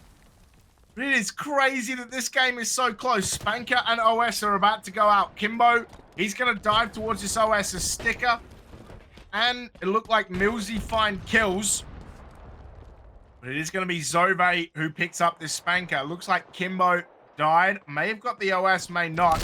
Oh but my. it is going to be Zove finding a kill and killing himself. As it's a couple of BH3 members down by this OS. Looks like it's Marcus. Oh, man. What? This has been nuts. Warlord and Millsy just putting on a show. 34-32, though, in favor of Jumpout gang. You know, at the back of their heads, both Millsy and Warlord are thinking to themselves, yeah, Zed Mighties, you got to eat your heart out, buddy, because you just really aren't up to snuff as of late on the snipes, unfortunately enough. They have been having an absolute cracker, a screamer of a game, and now Kimbo looking for a little bit of a sequence of his own. Doesn't necessarily get away with the second frag down that mid lane, unfortunately enough. Warlord looking to re-aggress right into his own grave. It is Kimbo to take the mantle of the corner himself as he's about to hit double digits. Jumpout gang still in the lead. A gap of 6 kills, and we've reached that stage of Pit Slayer where you don't even really have to start, well, re-aggressing all that much. You can basically just hold the brakes and well, camp things out in your own half of the map and then just wait for the burning heads to try to force the issue, because that's how the majority of pit games end up going. But that's not the game plan that Jumpout Gang want to follow by any stretch of the imagination. A 9-kill gap, and they want to close this one off in a damn hurry. On top of that, well, very hesitant Zove is about pulling the trigger on the S7, doesn't find a connection, and now he is isolated, but the no-scope is right on the money. Gets away with one, and all Jumpout Gang need right now is a full team wipe to close this one off. My God, yeah, that is nuts, man. Like, for Jumpout Gang, the fact that you clutch this up as Millsy's going to find another double, he might end with 17. It is going to be Sticker who finds Marcus for the finish. But Warlord, 16 and 8, such an impressive effort. Millsy also 16 and 8 though, right? And 17-7, and it finishes 50 to 39. Like, who would have thought? Jumpout Gang just pulled it back so good for BH3. You gotta have a reset, man, because that mental is gonna be struggling. Yeah, I mean, look, if we were dealing with like a traditional map veto where you get to pick and ban maps and choose game modes and all that jazz, I would basically say, right, deadpan into the camera, just don't take Jumpout Gang to Pit Slayer anymore. Don't do it. But we are working with predetermined map vetoes, unfortunately enough, so that isn't really an option at the end of the day. But Jumpout Gang, they are 2-0 up. They could very well just close it off on King of the Hill recharge right now, unless BH3 have got a little bit of ferocity left in them, which, truth be told, has been absent for the vast majority of this game. Sure, they had a wondrous start off in that second round of oddball. Sure, they were completely on fire, throwing haymakers the way of Jumpout Gang to start off Pit. But if that's all that we can expect the side of the Burning Heads to whip out before they have truthfully expended every fluid ounce of gas in their tank, then I start to worry for them. I start to worry for the previous winners of the Open Spring Series #2 to see if they can even have a shot at going for a second online win in a row. Yeah, man. Jumpout Gang have just looked incredible, right? Like, to weather the storm that was Warlord, right? Who just swept in like a tornado and blew apart the Jumpout Gang to start that game. Then just clutch up and essentially just shut BH3 out of that entire Slayer game is kind of nuts, man. Like, how do you come back from that? Like, you had a slow start, and then you lost the first round at oddball. Then you went out to 49-0, and you still lost oddball. Then you went out to 17-7 in a Slayer, and you lost 50 to 39. Like, what can you do? Like, what else can you do? You're having these great leads, and Jumpout Gang are just crushing you in the mid to late game. That you like, what's the plan? Do you need to start slow and bring it back? Like, what's the I don't know what the go is, what the plan is, but I mean, it's got to be that you keep going and then try to change it. But recharge King of the Hill, there has been one change. Hill #2 has been moved kind of out of long, just kind of right where Warlord is looking, right up there just outside of C, to make it a little bit more competitive, because that hill in long, it just seemed that once one team got in there, it was very, very hard to dislodge them. So, just got to adjust it. Nice little change. Won't necessarily affect the strats all too heavily in the majority of things in the general headlines. That's a snipe and a half coming out from Kimbo as well. He's already on his third of the opening game so far, and once again, history may be repeating itself. We saw the Burning Heads get off to an absolutely sublime start within the opening 30-ish seconds, fully wiping out the side of Jumpout Gang, and since then, well, yeah, it's been nothing but the Kimbo show with the shock rifle. He finds another, make it a triple on top of that for his life so far. My man is completely ready to close this one off and send the Burning Heads packing. Yeah, man wants a rematch against a Wobble Bobs pretty damn quick, as Warlord is going to find him, but Sticker's going to find Marcus. Now he's going to be Zove jumping into this hill, and here's the other change to this hill as well, is that it's instant cap uncap. So as soon as you step into this hill, you manage to you start capping basically, so there's no delay time anymore, which really kind of helps those players who would play around the hill. It's supposed to be no time on either side of the hill as Sticker finds the triple. Can he get the overkill? Millsy is going to find the kill onto Warlord. Is going to deny the over, but it is going to be 1-0 to the Jumpout gang. Uh-oh. That is an extremely impressive first hill with Sticker 7-2 right now. Sneaky with a needler. That's going to do some damage, but man, that was yeah, that was a crazy triple kill. That was. Can he find Marcus as well? Oh, he's gonna waiting for jump off. more. He wants all of them, James. That's what he wants. He already finds the first nade kill onto Sunrise, gets the assist on top of that, but now with the active Campbell completely exhausted, he has to play this a little bit more conservatively. He's already spotted down Warlord in lower pipes, wants to go for the shock rifle. That Needler, unfortunately, the pink miss not bearing any fruit. He didn't even dare pull the trigger once on it, so absolutely no use on that. Just go for the perfect kills instead. He can hunker down and hold that long angle down into the hill and play the map. Play the architectural design, but now he wants to get back into the faces of the burning heads. He wants to decapitate them. He is the guillotine to send the French back home. Oh my god. Sticker with a killing frenzy, which meant that he was 0-2 as well before he started getting all these kills on the board. We are looking at the old point of this hill, and it is going to be Zove, 2 and 5, trying to find where Bastos went. It is going to be Bastos with the double. Sticker going to be laying some damage down, but Bastos is going to find him as well. The Bastos killed 3 members before Kimbo with the cheeky shot onto Sunrise. But all this time, it is BH3 on this hill collecting points. Millsy's going to find Marcus. Warlord is hunkered down, trying to get away. Zove is going to clean that up. Is gonna be the boys from Jumpout gang who are gonna sit on this hill for the time being. That looked like a weird visual bug as Marcus is gonna find Sticker in the head, and it's just Zove left alive. Zove's the only one left alive, and he's just sitting on this hill gathering time as well. Oh, the stick! And I don't think that the camo was popped. I'm not sure, but it's gonna be Millsy who's gonna die to Sunrise. Sunrise is going to try and cap this first hill, but what a chain of events there. Jeez. I'm still wondering if that active camo was actually popped, burned. I'm not exactly sure what happened. I think it was burned by the looks of the visuals, but we won't know. It might just be sitting idly by amidst all of the corpses from the chaos that ensued down on mid. We do have the burning heads making a little bit of progress on this hill, but it will be quickly swept away from them as Jumpout gang want to finish and close this one off. Basically, yesterday, Sticker with the shock rifle trying to find success, but can't live up to Kimbo's standards, unfortunately enough. It is him and Zove to start, well, trying to work their way back in as it is nade spam central over towards this hill. Kimbo falls, Zove playing this very, very quietly. But a wrong move is going to cost him his life. Bastos is going to shut him down.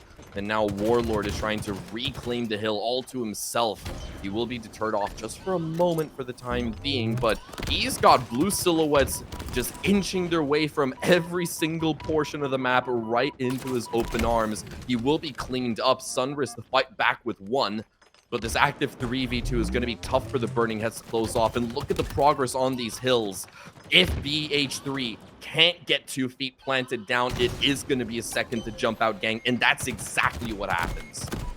Man, BH3 had so many opportunities as well. Like, when only Zove was alive, like he is now, he was standing on the hill. And it was like a 3v1, and no one went in to try and kill him. And he got so much time that it really helped them cap that hill. Just BH3, they're just missing opportunities here. They're just not getting it done. I will say the hill is supposed to be instant on off, but I know that they talked about there is, you know, some bugs where when you get off the hill or when you get on, it's not totally instant. They said they'll fix it soon, TM, but it is supposed to be instant. So, yeah, you can see teams trying to play around that. But speaking of playing around this hill, it is going to be BH3 finally getting onto this hill and spending a long time on it as well. Oh, that's ballsy. Oh, the grapple. He finds Millsy, but Sticker's going to clean up. Now they're going to get into this hill. Remember, it is first to 4. 2-0 lead.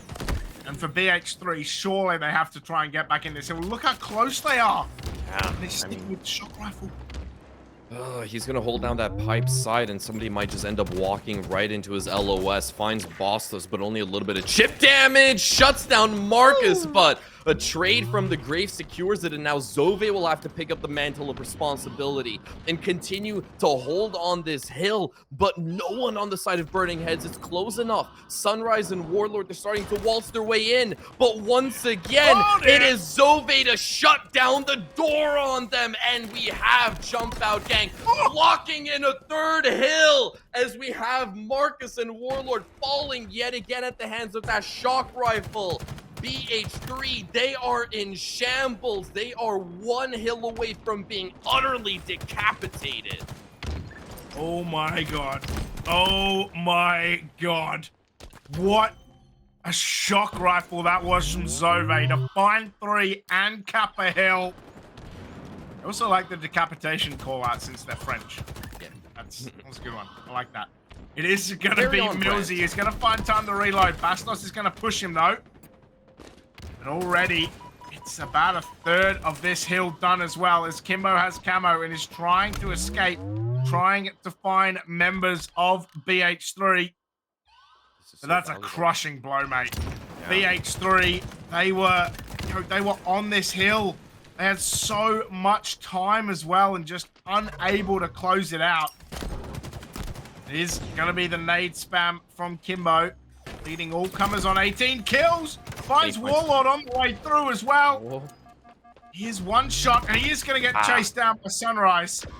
But man, this is so important for BH3. Got to play perfect Halo, and Zove with headshots.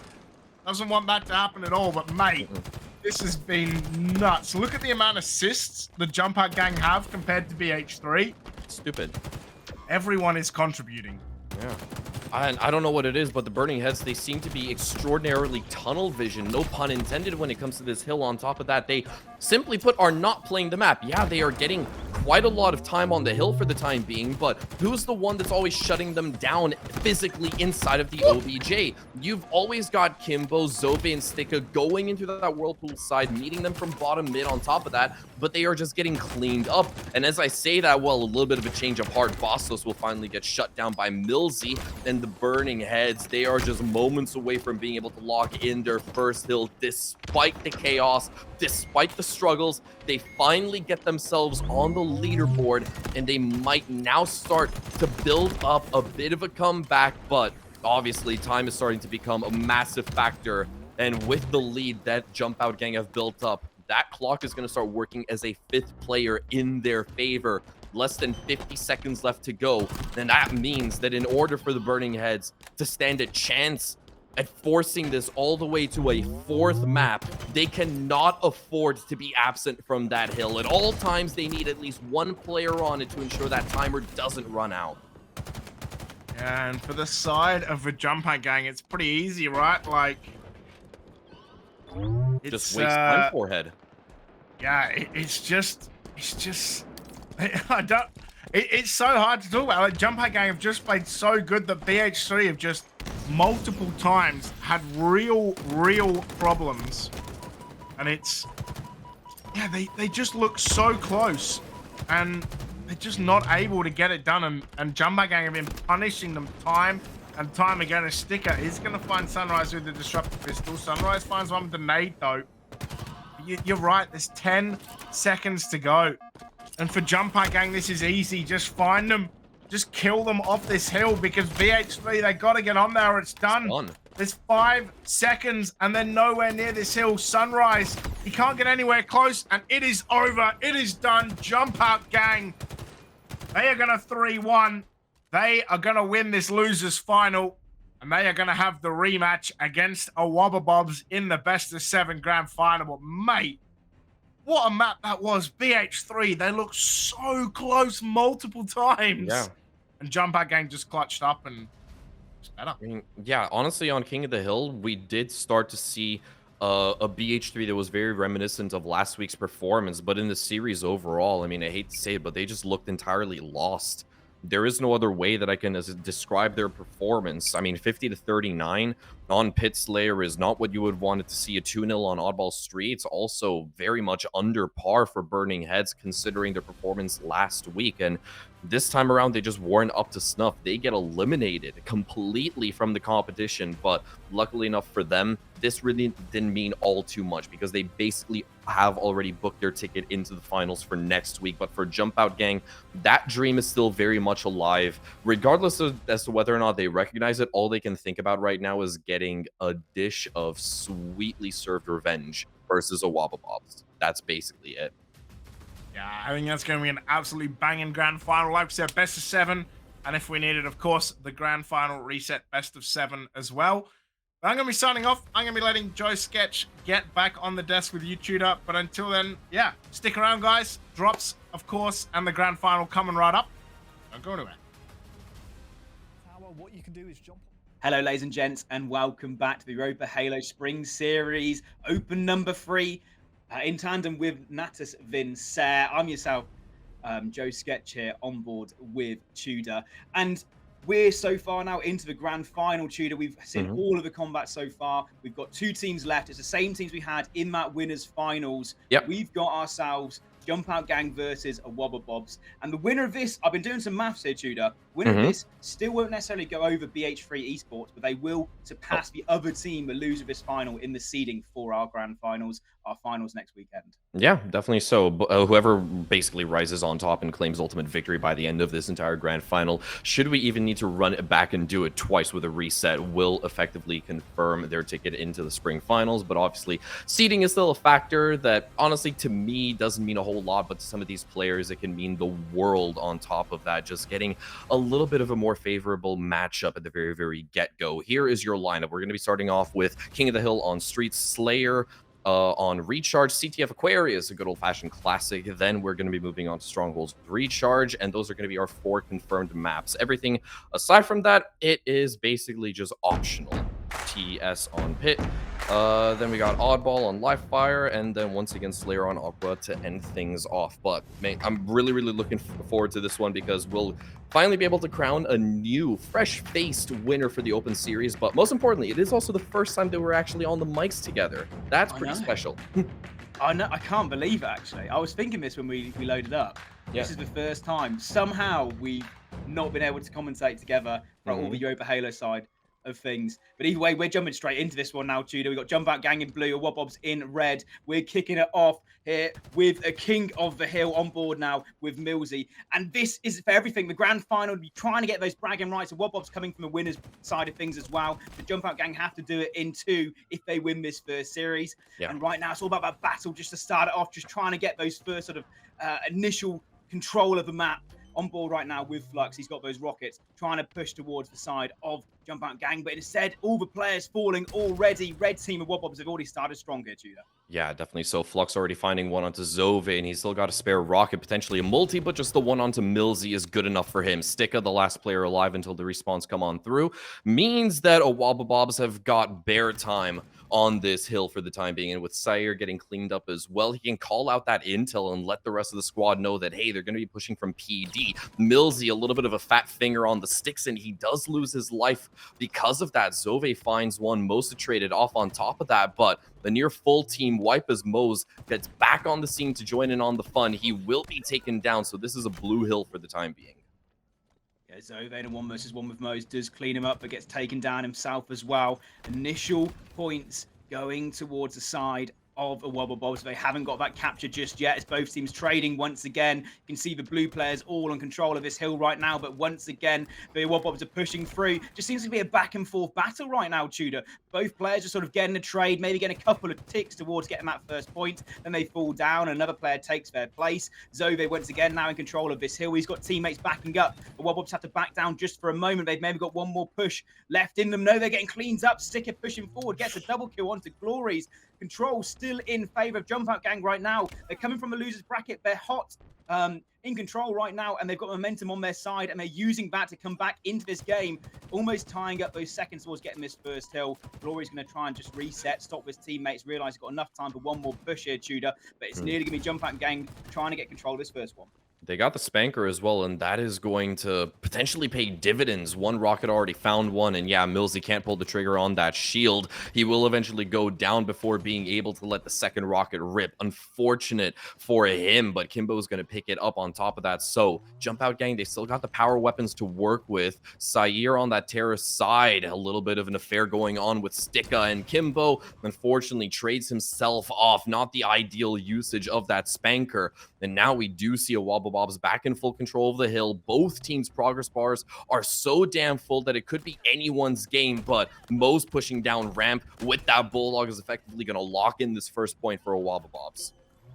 Yeah, nice play there from the Wobbobs to try and get that one all the way secured. And that first hill sort of sets precedent for the map as well, Tudor as well. The Wobbobs starting and stop that momentum from the side of Jumpout Gang. They have now control. They're pushing towards this second point as well. Get some slays in their favor. They've already got players in the hill. The spawn is coming from the Jumpout Gang. They've got to do it the tricky way, either through purple or through mid-map. And you can just see how suddenly that first hill being a bit scrappy has changed this more comfortable game here for Wobbobs. This is what they like to do. They like to set up. They like to just try and get some shots down on the aggressing players of Jumpout Gang. And already you can see that tick about a third of the way done.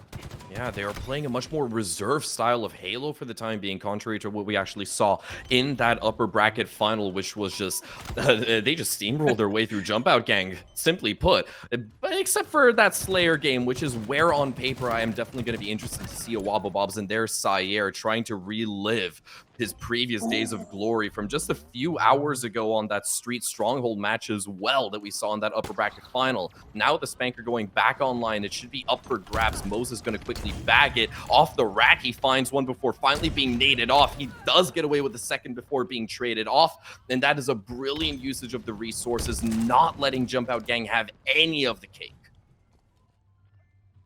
Yeah, we're now just slowly getting the favor towards the Wobbobs as they tick in that second point now, Tudor. Initial start looked like Jumpout Gang might have had the upper hand at one point, but now Wobbobs have definitely jumped into their ascendancy. And once this team gets started, it just seems like they can continue to go from speed to even more speed. The trades, it doesn't matter. Control at the moment just in the hands of Jumpout Gang. They need to do something to sort of stop this pressure from the side of Wobbobs, and to try and get this middle control is definitely the way to do it. But right now on your screens, Millsy in a bit of a tricky situation, does get help from Kimbo as well. And it's just right now, just trying to play those extra seconds. Every single second you step in for the side of Jumpout Gang is another second, just closely getting towards closing out this game, or at least this hill, to try and get back into this one. And right now, Jumpout Gang need to do something to stop the Wobble Bobs. This middle hill, definitely the scrappy one which they need. Yeah, definitely. So, I mean, this hill has actually come a long way in terms of overall meta, because back in the day when Halo Infinite first launched out, it was one of the toughest hills to actually cap. It really felt as if you were just, well, shoveling snow inside of a blizzard. But now, with the strategy that the Jumpout Gang have employed so far, it looks very, very clean up until the conversion point for Wobble Bobs. A lot of progress already built up for JG. And on top of that, Glory is now looking to get a little bit antsy on top of that. They've isolated two players outside over by C, and Glory is going to be deterred from engaging. He's been ratted out, and that's Kimbo cleaning him up. A nice little comeback already being mounted up, as both players have, or both teams, I should say, have actually ignored this hill for a fair amount of time, just vying for map control. And Jumpout Gang, they rise atop. They might be able to lock in their first point in just a few moments here, Sketch. Yeah, it was definitely the comeback that you needed for Jumpout Gang. They haven't done it just yet. Slay's coming in favor of the side of the Wobbobs. There are players of Jumpout Gang in this hill. The bandits there from the side of Mose. His teammates are falling all around him. Kimbo and Mose, the last two players left alone just for a moment. So that hill still hasn't been completely capped right now, Tudor. Both teams maybe just waiting for that extra set of slays, maybe just trying to push the advantage, get one kill, push into the hill. Jumpout Gang only need a few more seconds, so Wobbobs need to play perfect Halo to stop them. But so far, the trade's coming in favor of, well, actually, the trades are coming through for both teams right now. No one can really get into this hill.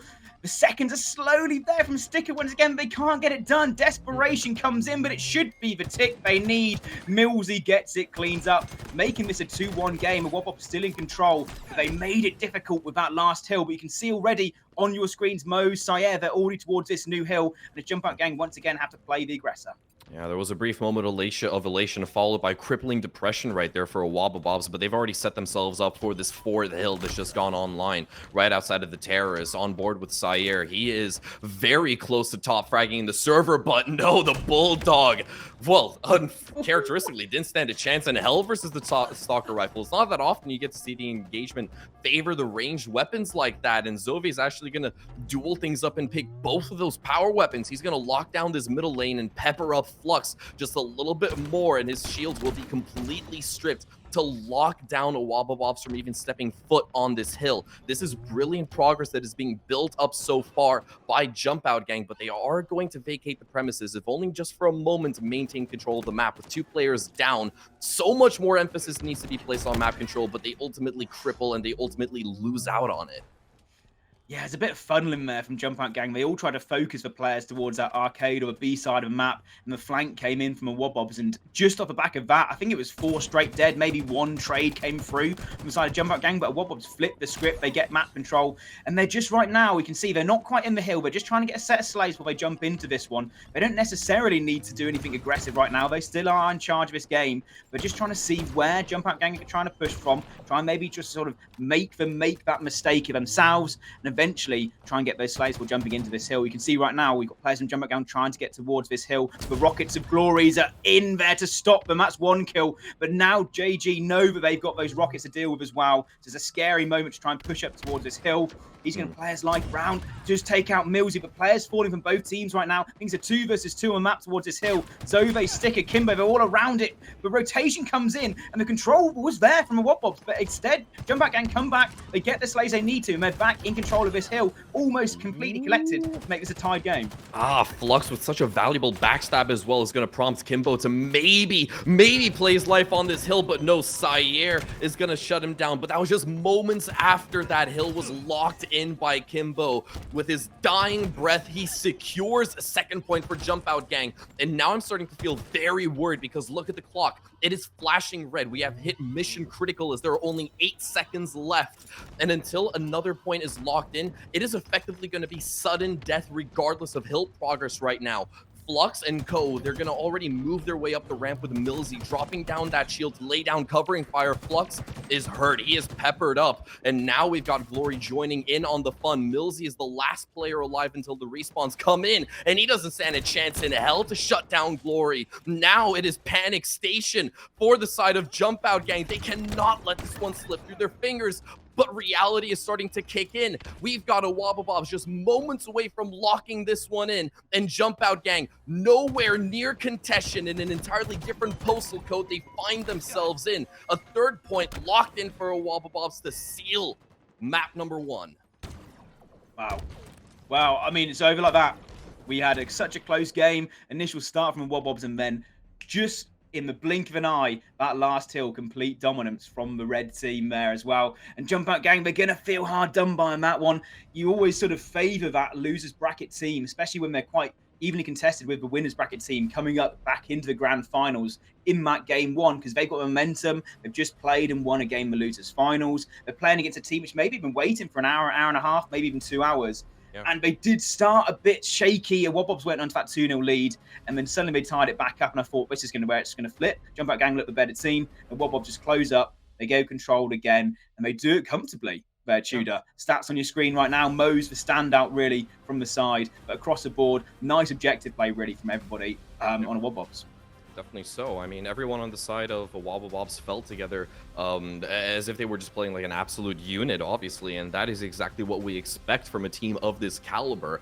Jumpout Gang being the main challengers right here, coming from that lower bracket, as you mentioned, out for revenge, are going to have to definitely bring the goods on Slayer inside of Recharge, just as they did a little bit earlier on Live Fire. They were able to take that one versus the Wobblebobs 50-31, which was...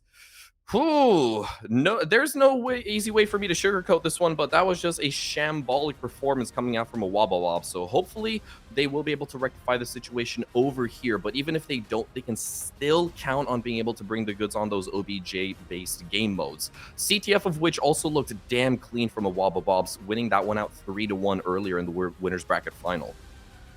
Yeah, the Wobblebobs got put in the blender during that game too. But to be fair, they came out And they somehow just forgot that game in the game 3 and game 4 and still won in our winners finals. You could say, they got into the blender, became a smoothie afterwards and just, changed it up. Something flipped in them. And I feel like having played in the winners finals between these two teams already, you've got, on one side, Jumpout Gang maybe a bit confident when it comes to the Slayer, but also Wobbabobs. Their team, they don't want to lose any of these games. They want to win this 4-0. They're going to have them be talking about this Slayer, realise their mistakes. That game came out of nowhere from Jumpout Gang. In that first one, the King of the Hill was, I think, 250 to 77, very controlled from the Wobbabobs, and maybe they just put the foot off the gas. Before they knew it, they were 20 kills down in that Slayer, and they couldn't really mount the comeback. Whereas now, they're going to be heads are screwed on. They're going to be focused going into this one. They've got the lead in the series as well. So it's scary, really, from Jumpout Gang. They've got to just try and get something going here. Try and have the same momentum they had in the winners' finals in Slayer. Exactly. But a new map, Recharge, Live Fire could have been very well suited to the speed which Jumpout Gang were playing on. And Wobbabobs, we've seen them on this map so far in our winners' finals. They look scary. Yeah, hopefully Jumpout Gang still have a little bit of wind underneath the sails that they're carrying over from that lower bracket grand final, and they might be able to just secure themselves an equalizing game right here on Recharge. Team Slayer on top of that. I'm going to be very, very interested to see exactly what the likes of Kimbo I already forgot who was the second player. Crap, it's blanking on me. Blanking on me. I think it was definitely Sticka. Yeah, no, it was Sticka that was hitting some absolutely nasty shots just earlier in the lower bracket final with that shock rifle. So it is going to be Millsy as well. Millsy was hitting some shots as well. Yeah. True. He did have a little bit of a sketchy game in Oddball, but he was able to get that up and running fairly quickly in the second round of Oddball versus BH3. But since then, he has been running at peak performance, basically, Millsy. What an absolute lad. But yeah, vying for control of that shock rifle is going to be the primary focal point for both of these two squads.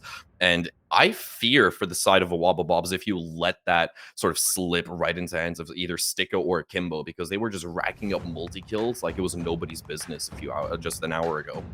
Yeah, you've hit your nail on the head there. Sticka especially, I've seen him multiple times go off the shock rifle, but then you've also got to mention Sayer on the side of a Wobbabobs. It's one of those ones where if one team gets a shock rifle, you've got to put that player down, almost got to call him out on the map. Wherever he is, not... Yeah, basically just put a bullseye on his back and hunt him non-stop. Yeah, not just say, okay, there's one guy, he's weak pipes, whatever. You've got to say, Sayer's weak pipes. Sayer's got a shock rifle, or Kimbo's got a shock rifle, Sticker's got a shock rifle. Well, I mean, to be fair, though, Tudor, you probably won't have to call out Sticka because everybody's going to know where he is. He's got a shock rifle. He's been taking out heads, for sure. I do think that the shock rifle in Slayer is a bit more tricky to use because obviously when you're playing strongholds especially, you can sort of hold those angles going towards maybe the C hill or B hill, depending where you are with a shock rifle. But get a setup on pipes, get maybe someone towards turbine, they're spawning towards control and back hydro, and that's where the shock rifle is going to excel. We've seen Sticka, as you mentioned already, he's already done that in our losers finals. And both these teams will definitely be prioritizing that. Definitely so. And to add to that, obviously, when it comes to Team Slayer, you have to be a little bit more creative with how you use that shock rifle, because you can't really rely on the OBJ to fatally funnel people into one particular avenue, so you can just line them up and knock them down with a shock rifle. But into Slayer we go, already an even-Steven game, as we do have Jumpout Gang pulling away with 3 to 2 kills. Now make it a 4th as a near full team wipe plagues the side of a Wobbabobs, and it will be Most actually get away with the shock rifle first. Can't actually quite find the connection with the first shot ringing out, but narrowly decapitates Zovia on top of that, and Kimbo, a sitting duck, is going to be the first victim of this deadly weapon. And now Jumpout Gang know that Mose has this shock rifle as well, so they might even be playing a bit scared, maybe a bit worried, but to peek round corners, to watch their angles, because he's got this shock rifle in his hands in that setup towards pipe. That's Millsy taken down. He wasn't watching his angles. His head is cleaned up. That's the haircut. Sticka maybe as well does get the slight connection, but Mose does drop down once again. He's held this pipes by himself, Mose. Off the back of that, his teammates are getting slays, but it's still a relatively close game. Oh my. As you normally see at the start of these Slayers, 30 kill mark, you really see one team take the lead, but Mose is deciding, do you know what? I'll get killing spree off the start. I'm going to get the shock rifle into use right now and just put the pressure towards Jumpout Gang. Yeah, exactly. Brilliant usage to milk that shock rifle out of all that it's worth so far, and he's still going to hold on to pipes. In fact, Flux is going to just zoom on in to bail him out of that. What an absolutely crazy play, and Sire, like a clay pigeon, will be torn to shreds by Zove. That is one hell of a kicker that the side of EuropaHalo have just thrown the way of Jumpout gang. They are flabbergasted as that gap has already just made his way all the way up to 7 kills right now. Millsy trying to rectify the situation, isolated and trades himself off with Mose, unfortunately enough. But yeah, Jumpout gang have got to take a step back, go for a little bit of a breather, and reevaluate the situation to see how they can mount a comeback. Yeah, I think you can see that with Kimbo right now. Nice, perfect onto Sire. He sort of slowed down, wait for his teammates to spawn. They got a nice spawn, and they got camo almost for free there. I'm not too sure what Wobbles were doing. They had all their players up on the map, minus Sire. Didn't really have the angles maybe they need to. Didn't really see Sticky push towards this camo. Now, this is a great opportunity for him to get something going, to get back into the game. But right now, the speed of a Wobbles means that Sticker has to either reveal himself or start sprinting to get involved in this game. Again, nice sneaky play here coming from Sticker. We talked about he needs to go off in this game. He does get a couple of kills at camo, but nothing really to help his team out that much. But still a 7, make it 8-kill lead here for EuropaHalo. They realised that they lost camo and they decided to get their running shoes on to make camo try and catch up with them almost. And as you know, if you run with camo, it's not going to be going or showing right there. So Sticker not really getting anything going. And it still looks like EuropaHalo just playing their angles. Look, you got Glory GG's. He's comfortable there with his teammate Sire. They're pushing as a duo. Sire doesn't even need the help of him. And when you see players who are just allowed to sit back, allowed to play sort of casual and slow and not have any pressure towards them, you know something's going on with their team. Team shots are working. The team comm is going as well.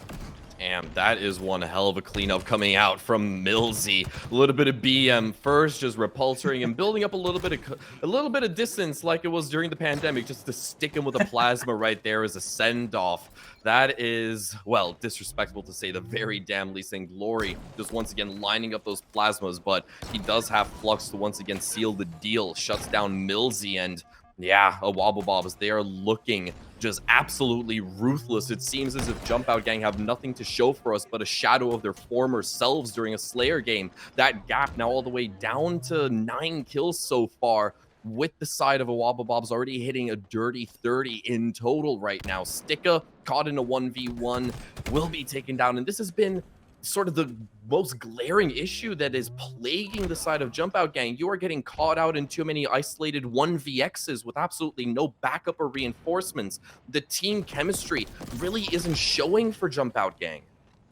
Yeah, and that could be that they're getting split spawns. It could be that they're never alive at the same time as well. But a lot of times you see a player from Jumpout gang sort of just playing a corner. Maybe they're the last one alive in an initial team push and they're just trying to play their life, maybe get a trade. We just saw Zove there just sort of sit in long calls by himself with no support. I mean, you could tell, you know, when it comes to these sort of games, you know that people are calling out. You want to see Jumpout gang play as a team, but they don't know the camos here. Millsy does get taken down by Glory, but Glory does get the trade. This is what I like to see from Jumpout gang. They are down. They are deciding to play their numbers, play the buddy system as well. Zove and Sticker back towards their own base in Hydro right now, but Stick is now caught by himself. Once again, we said and we see it so many times, we just go, there's one person left, or this is the last person alive for Jumpout gang because they keep getting team wiped. Yeah, definitely so yeah, something is definitely gonna have to change on the side of Jumpout gang if they don't want to go 2-0 down in this series right out of the gates. Flux, well, he's gonna already find Sticka, who just picked up that fresh shock rifle right off of the spawn, and he will actually allow Sticka to get away with it, surprisingly enough. So now a weapon of potential mass destruction on the side of Jumpout gang could aid them in their overall conquest to take Slayer. They are starting to close off that gap just a little bit more as Glory is going hunting all by himself, but to absolutely no avail over inside of this top pipe side. Flux already spotted out and caught out by Millsy, and he's on an island all by himself until Mose, well, eventually joins in on the fun, and that's a nice little back smack to just pummel Kimbo right down. Flux finds a second cleanup onto Millsy, and he's going in for seconds, an ill-advised decision, but it is Glory and Co to easily clean up the slack once more. It is Jumpout gang getting caught off guard right when they thought they had the advantage in that engagement. Yeah, and it's to touch on what you said earlier, those initial solo pushes. You saw the side of Jumpout gang, they pushed in, all 4 of them there, they pushed in as individuals, whereas As soon as Flux was under pressure, you saw every single player from the side of Wobbobs push in, try and get the help, make sure that he doesn't get downed. And again, it seems to work out in their favor. Only 2 more kills and this game is all over. Camo in the hands of Moze right now, get some shots onto Zove. Already sprinting in, that's going to be Glory. He gets a back whack. Actually make it 3 kills left. As you see him back away, playing his life at such a crucial time as well, you know, just making sure that he stays alive, gets the shots he needs to. Flux gets the double kill, make that the last one as well. And that's going to be game 2, locked in from a WobbleBobs. They go 2-0 up in our grand finals. And despite the fact there was only 9 kill difference, they made it look comfortable. Yeah, they made it look really, really easy, just a regular day in the office for a WobbleBobs. And sure, we did see some couple of moments of brilliance coming out from Jumpout Gang, but the poor start overall just translated to, well, an eventual loss at the end of the day, because that gap of about 9, in between 6 and 9 kills was kept relatively consistent by a WobbleBobs, just very easily, you know, sort of keeping the side of Jumpout Gang on a leash and not letting them get away too much. And getting away with too much is not, you know, the classic conversation of, you give Jumpout Gang an inch and they'll take the whole mile. No, you get an inch straight up, no more. You've basically lost your mile privileges altogether, and you can see it right here reflected as well in the scoreboard. Basically everyone on the side of a WobbleBobs was well and surpassed that double-digit mark, with unfortunately 1 player on the side of Jumpout Gang not really being up to snuff, even hitting 10 kills altogether. So now that we can basically put that one in the rearview mirror, we will be turning our attention over towards Aquarius CTF. And I feel a little bit bad that this isn't going to be like our potential decider, but it is still really fun to get CTF out of the way early. But this is going to be the telltale moment where either, you know, heroes will be made or hopes and dreams will be broken for Jumpout Gang. They didn't have a good CTF showing earlier in the upper bracket final, and right now the only option that they have available is to bring the goods. Yeah, it's very tricky for Jumpout Gang. That Slayers sort of almost was their lifeline, you could say. I know it's only 2-0 in our best of 7 series. The Slayers were the only game they won in the winners finals. And the CTF, yeah, they was very one-sided to WobbleBobs. Although Imperium or the Pit is very different to Aquarius. Aquarius, you definitely have a lot more options and a lot more quicker flag runs that you can make as well. It only takes about 1 set of slays, perfect set of slays, and you can try and push that flag towards your base. Whereas a Pit, you're looking at maybe 2. There's more power weapons, so they do play very differently. So I do think that, you know, you don't want to count Jumpout Gang out right away, but I always say and mention, you know, the start of the game is so crucial. WobbleBobs, they're in control right now. If they start their game strong, you know, maybe even get a flag grab, which we saw they capped in the first minute of the game against the Pit. That's where the heads might start to drop. Where the comms maybe start to sour on the side of Jumpout Gang, and they start to lose it a bit. They start to falter. Whereas if you Jumpout Gang, just try and compete. Just try, you know, slay out. Try and get that first set of slays. Maybe get the power up, and maybe get some control of the map, and then just go from there, really. I do think that both these 2 teams are very even in gun skill. It's just the teamwork which was different. Yeah, honestly, on the side of Jumpout Gang, I would say throw caution to the wind and just go for something that might be a little bit more cheeky, a little bit more tomfoolerish and rancid overall. And honestly, to touch on Aquarius in particular, where you've only got the active camo to work with, it is a bit disheartening and much more so very concerning about the fact that they actually let a WobbleBobs get away with the vast majority of active camos on recharge during that Slayer match altogether, and most of them were actually entirely for free with little to no contestation coming out from Jumpout Gang. And that is another point of drastic concern that needs to be addressed if Jumpout Gang really want to get away at least with a single map in this overall grand final. Get your hands on the active camo, slap it onto your chest, and just become a nuisance. Yeah, map at a time here really is what Jumpout Gang need to focus on. We are loading into our game 3 of our grand finals. A win here for WobbleBobs. They get 1 game closer to locking in the whole of the open win. And the Jumpout Gang with 0 right now. Next to their wins, they need to get this one to get back into the game. We're on board right now with Zove for start of this one. That camo, as you said, Tudor, it's going to be so crucial at the start of this. Those first sets of slays, looking towards going in both the sides, battling for it. 2 players down there for the side of WobbleBobs. Camo in the side of Zove. This is a nice start here from Jumpout Gang. Every player should be cleaned up. Moze just the last one alive, almost in a tricky spot. Does have help from a spawning Flux pair. The camo player Zove decides to just opt to leave that Moze to a nade, and the flag is already being grabbed right now. Tudor, this is a quality start from Jumpout Gang, exactly what they needed. It's the start of dreams. Sticko's already run the flag back into his home base, and he's just waiting for his shields to recharge before he can confirm and deliver the first point. Wow. There it is. Sub 45 seconds, by the way. It's absolutely crazy. I haven't seen any team actually pull this off since squadrons during their own partnered online event just a few weeks ago with EuropaHalo. It's absolutely ridiculous what a little bit of confidence and also a little bit of ignorance for team strategy and just breaking the norms and breaking the metas of Halo Infinite can actually do.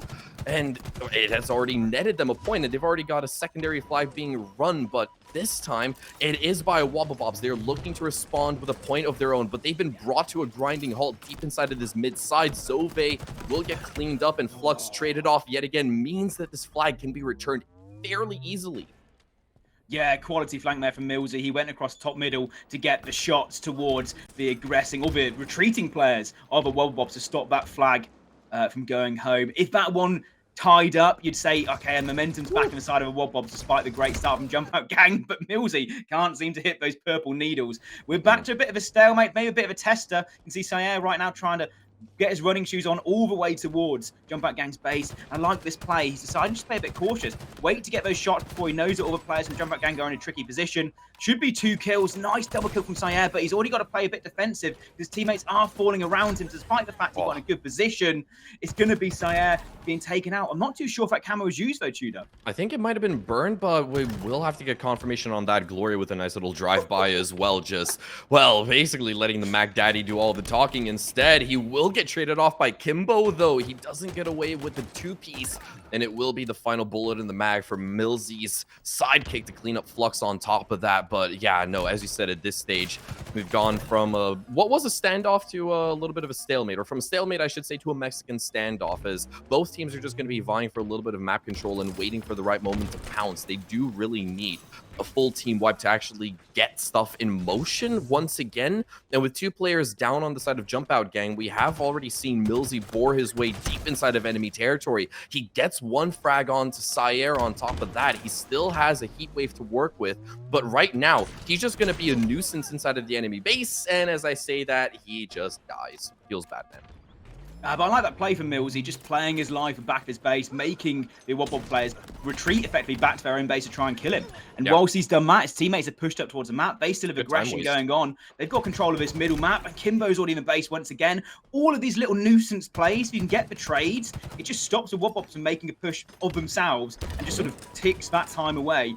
But as you said, all it takes is just maybe one person getting cleaned out, as Millsy did, and then suddenly it's flipped, and the Wobbobs, it's time for them to move. So far, Kimbo playing a bit of defense right now, just playing really sneaky in the back of his base. Sometimes this can work, sometimes it can be the nail in your coffin if you're playing a bit too much turtle. And instead, Zove and Kimbo all the way back, as far back in their base as possible, basically walking backwards into the wall to stop that push. And it seems to work out right now. Mo's the last one live on this side of the map. He's got 2 blue players to deal with. Does get the trade, but nice defense there from the side of Jumpout Gang. They're still in control of this scoreline at least, and this is their chance now to push up on the map.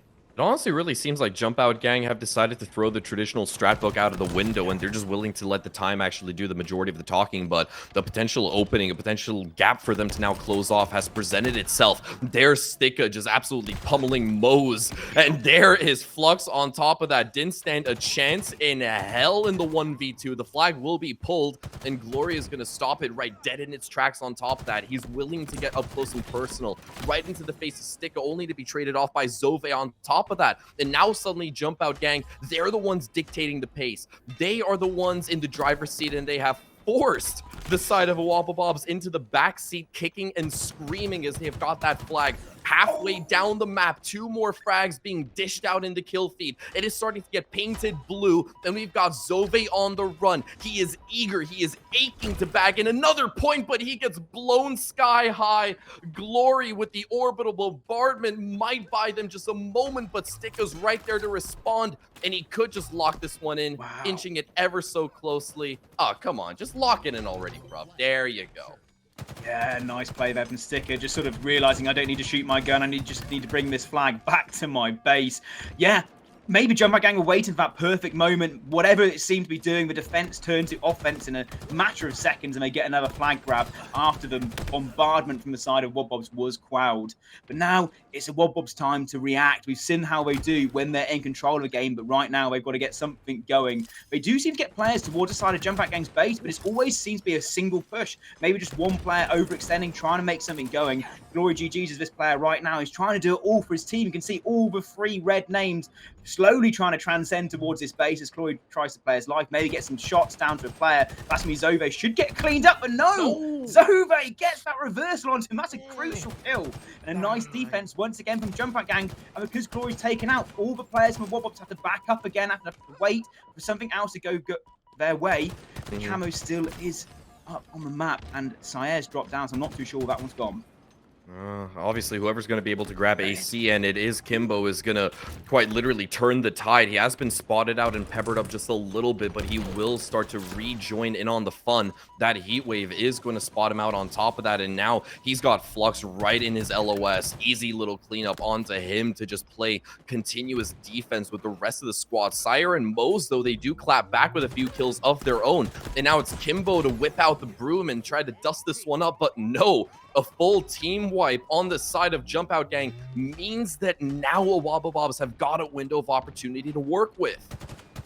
Yeah, and there's quite a big window right now. Only one player left with his chance to stop it, and that's Sticky. He does get two, but I think he's going to be cleaned up any moment now. Just trying to play his life as much as possible. The return not going to be on the cards. There's another player now. It's Millsy having to do it all right now. Does get the slay, but he's going to get cleaned up once again. It's scrappy Tudor, but slowly a Wobbobs by centimeters are trying to bring this flag closer and closer to their base. The heroics of Millsy and Sticker stopping them just for a moment, but now it should be all locked in. No one in a position really to deal anything with it. Thrust comes through. Cap is there, but now the reaction, they have to play defense right now as the Wobbobs, as Jumpout Gang already have a flag out.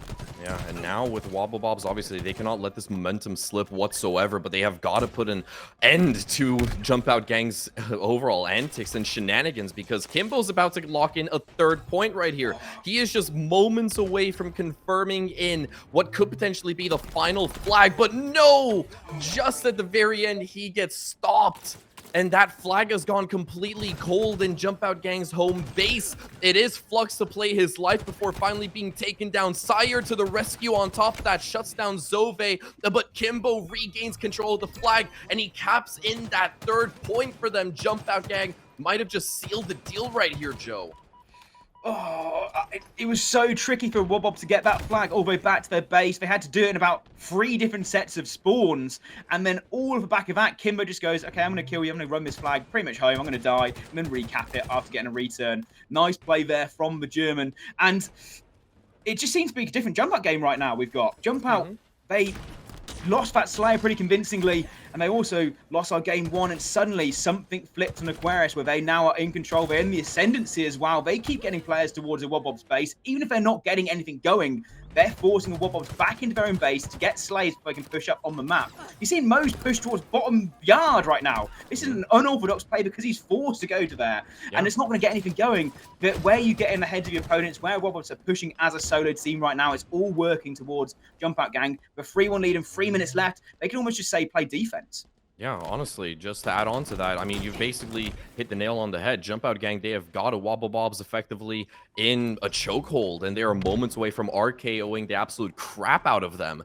3-1 with 2.5 minutes left to go, and Zove is already deep inside of enemy territory. Sidekick is good for 1, and he may as well just go for another flagpole, because why the hell not? You've got the space to work with, and as the spawns come on through, well, the rest of the crew is already starting to regain control of mid and just facilitate even more mileage on that flag run. Sire, already with shields stripped courtesy of Millsy, might get cleaned up, but the flag has actually gone cold deep inside of blue. Then a Wobblebobs, they respond with a flagpole of their own, a classic little flag standoff. It's messy from Sticka, but he does eventually get the trade off, and despite the fact that the flag is away, you can still just run down the clock. This is valuable, and Kimbo might just be actually securing in this return, and that could very well just close it off and be the final nail on the coffin for a Wobblebobs on Aquarius as Jumpout Gang, they hit 4. Yeah, and it's been convincing as well, these 4 as well. Kimbo, despite being 18 for 18, has made some absolutely monstrous plays this game, Tudor. He's got flag runs across the map. He's made flag returns by himself as well. I don't know how he got that flag return, but either way, despite the fact that he goes down, gets a return, even if they didn't capture that flag, they're still 3-1 up with 1 minute 30 left. You can see the desperation coming in from the side of Wobobs because they have to move as quick as they physically can. But it looks like this game is pretty much over. Even if the Wobobs get 2 flag caps back to back, it's not going to be enough right now. The defense should be well enough for the side of Jumpout Gang. But do have Mo's getting a flag grab, maybe a bit of bragging rights, maybe a bit of momentum back in their favor if they can get this one back in. 4-2 is a better scoreline than 4-3. But on the other side of the map, you've got Millsy making a move himself. Could be a flag standoff. It's all going to suit the side of Jumpout Gang right now as those seconds tick away. Yeah, this is just a really, really rough one for a Wobobobs. And if you're a fan of, if you're a fan of a Wobobobs, you're going to be looking over towards the next map to be able to close this one off. And that is another flag return getting locked in. And as time once again starts to hit mission critical, even if they can speed run another flag cap the way the Jumpout Gang did at the very start of this game, 30 seconds really isn't enough to actually facilitate that whatsoever. This one is basically done, and as the rest of the Wobobobs continuously just drop like flies, yeah, reality is starting to set in with every passing second. They can try, they can frag out, but they're gonna have to flush their hopes and dreams down the drain because this one, it is done. You can stick a fork in it and just start to chow down on Aquarius CTF. Yeah, 10 seconds left. The clock is ticking away. Kimbo definitely my MVP from the returns he's made this map, but all across the board, Jumpout Gang, they have made it look comfortable in this one. They look like a completely different team in our game 3. They get their first game on the board in our grand finals, making it 2-1 still in favor of Wobobs. They're locked back on the board, momentum swinging back their own way as well. And if anybody's tuning in right now and seeing that game, Jumpout Gang, they're 2-0 down. They're not leading this series, but it looked like they were in that game.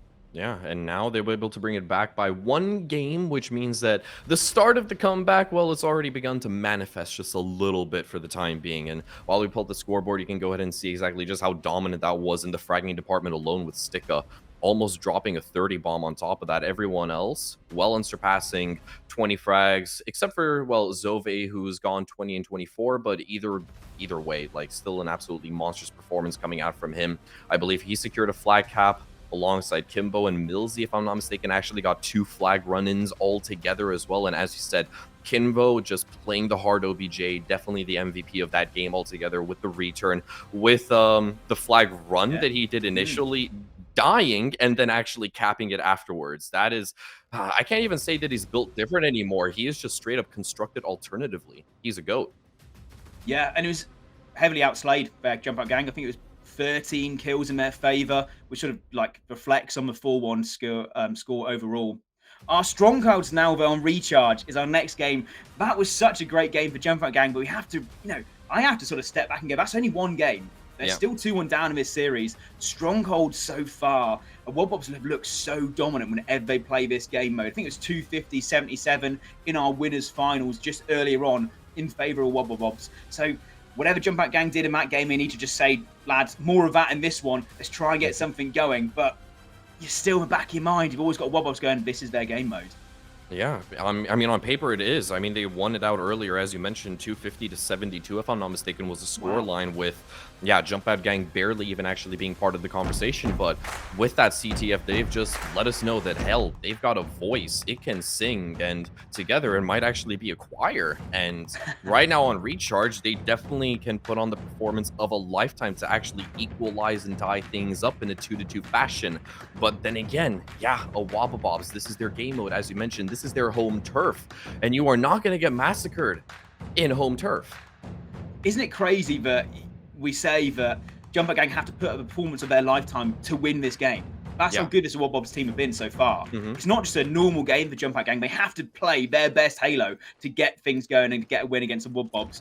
Either way, this is our game 4 of our grand finals. 2-1 in favor of Wobobs right now. But Jumpout Gang winning our game 3. They're looking to try and make it 2 games in a row. On board now with Zove. Does get the kill. 180 turns around, takes down Mose, grabs Camo as his treasure as well. Nice start here from Jumpout Gang. Exactly what they needed. And if Zove can get away with this Camo, even better.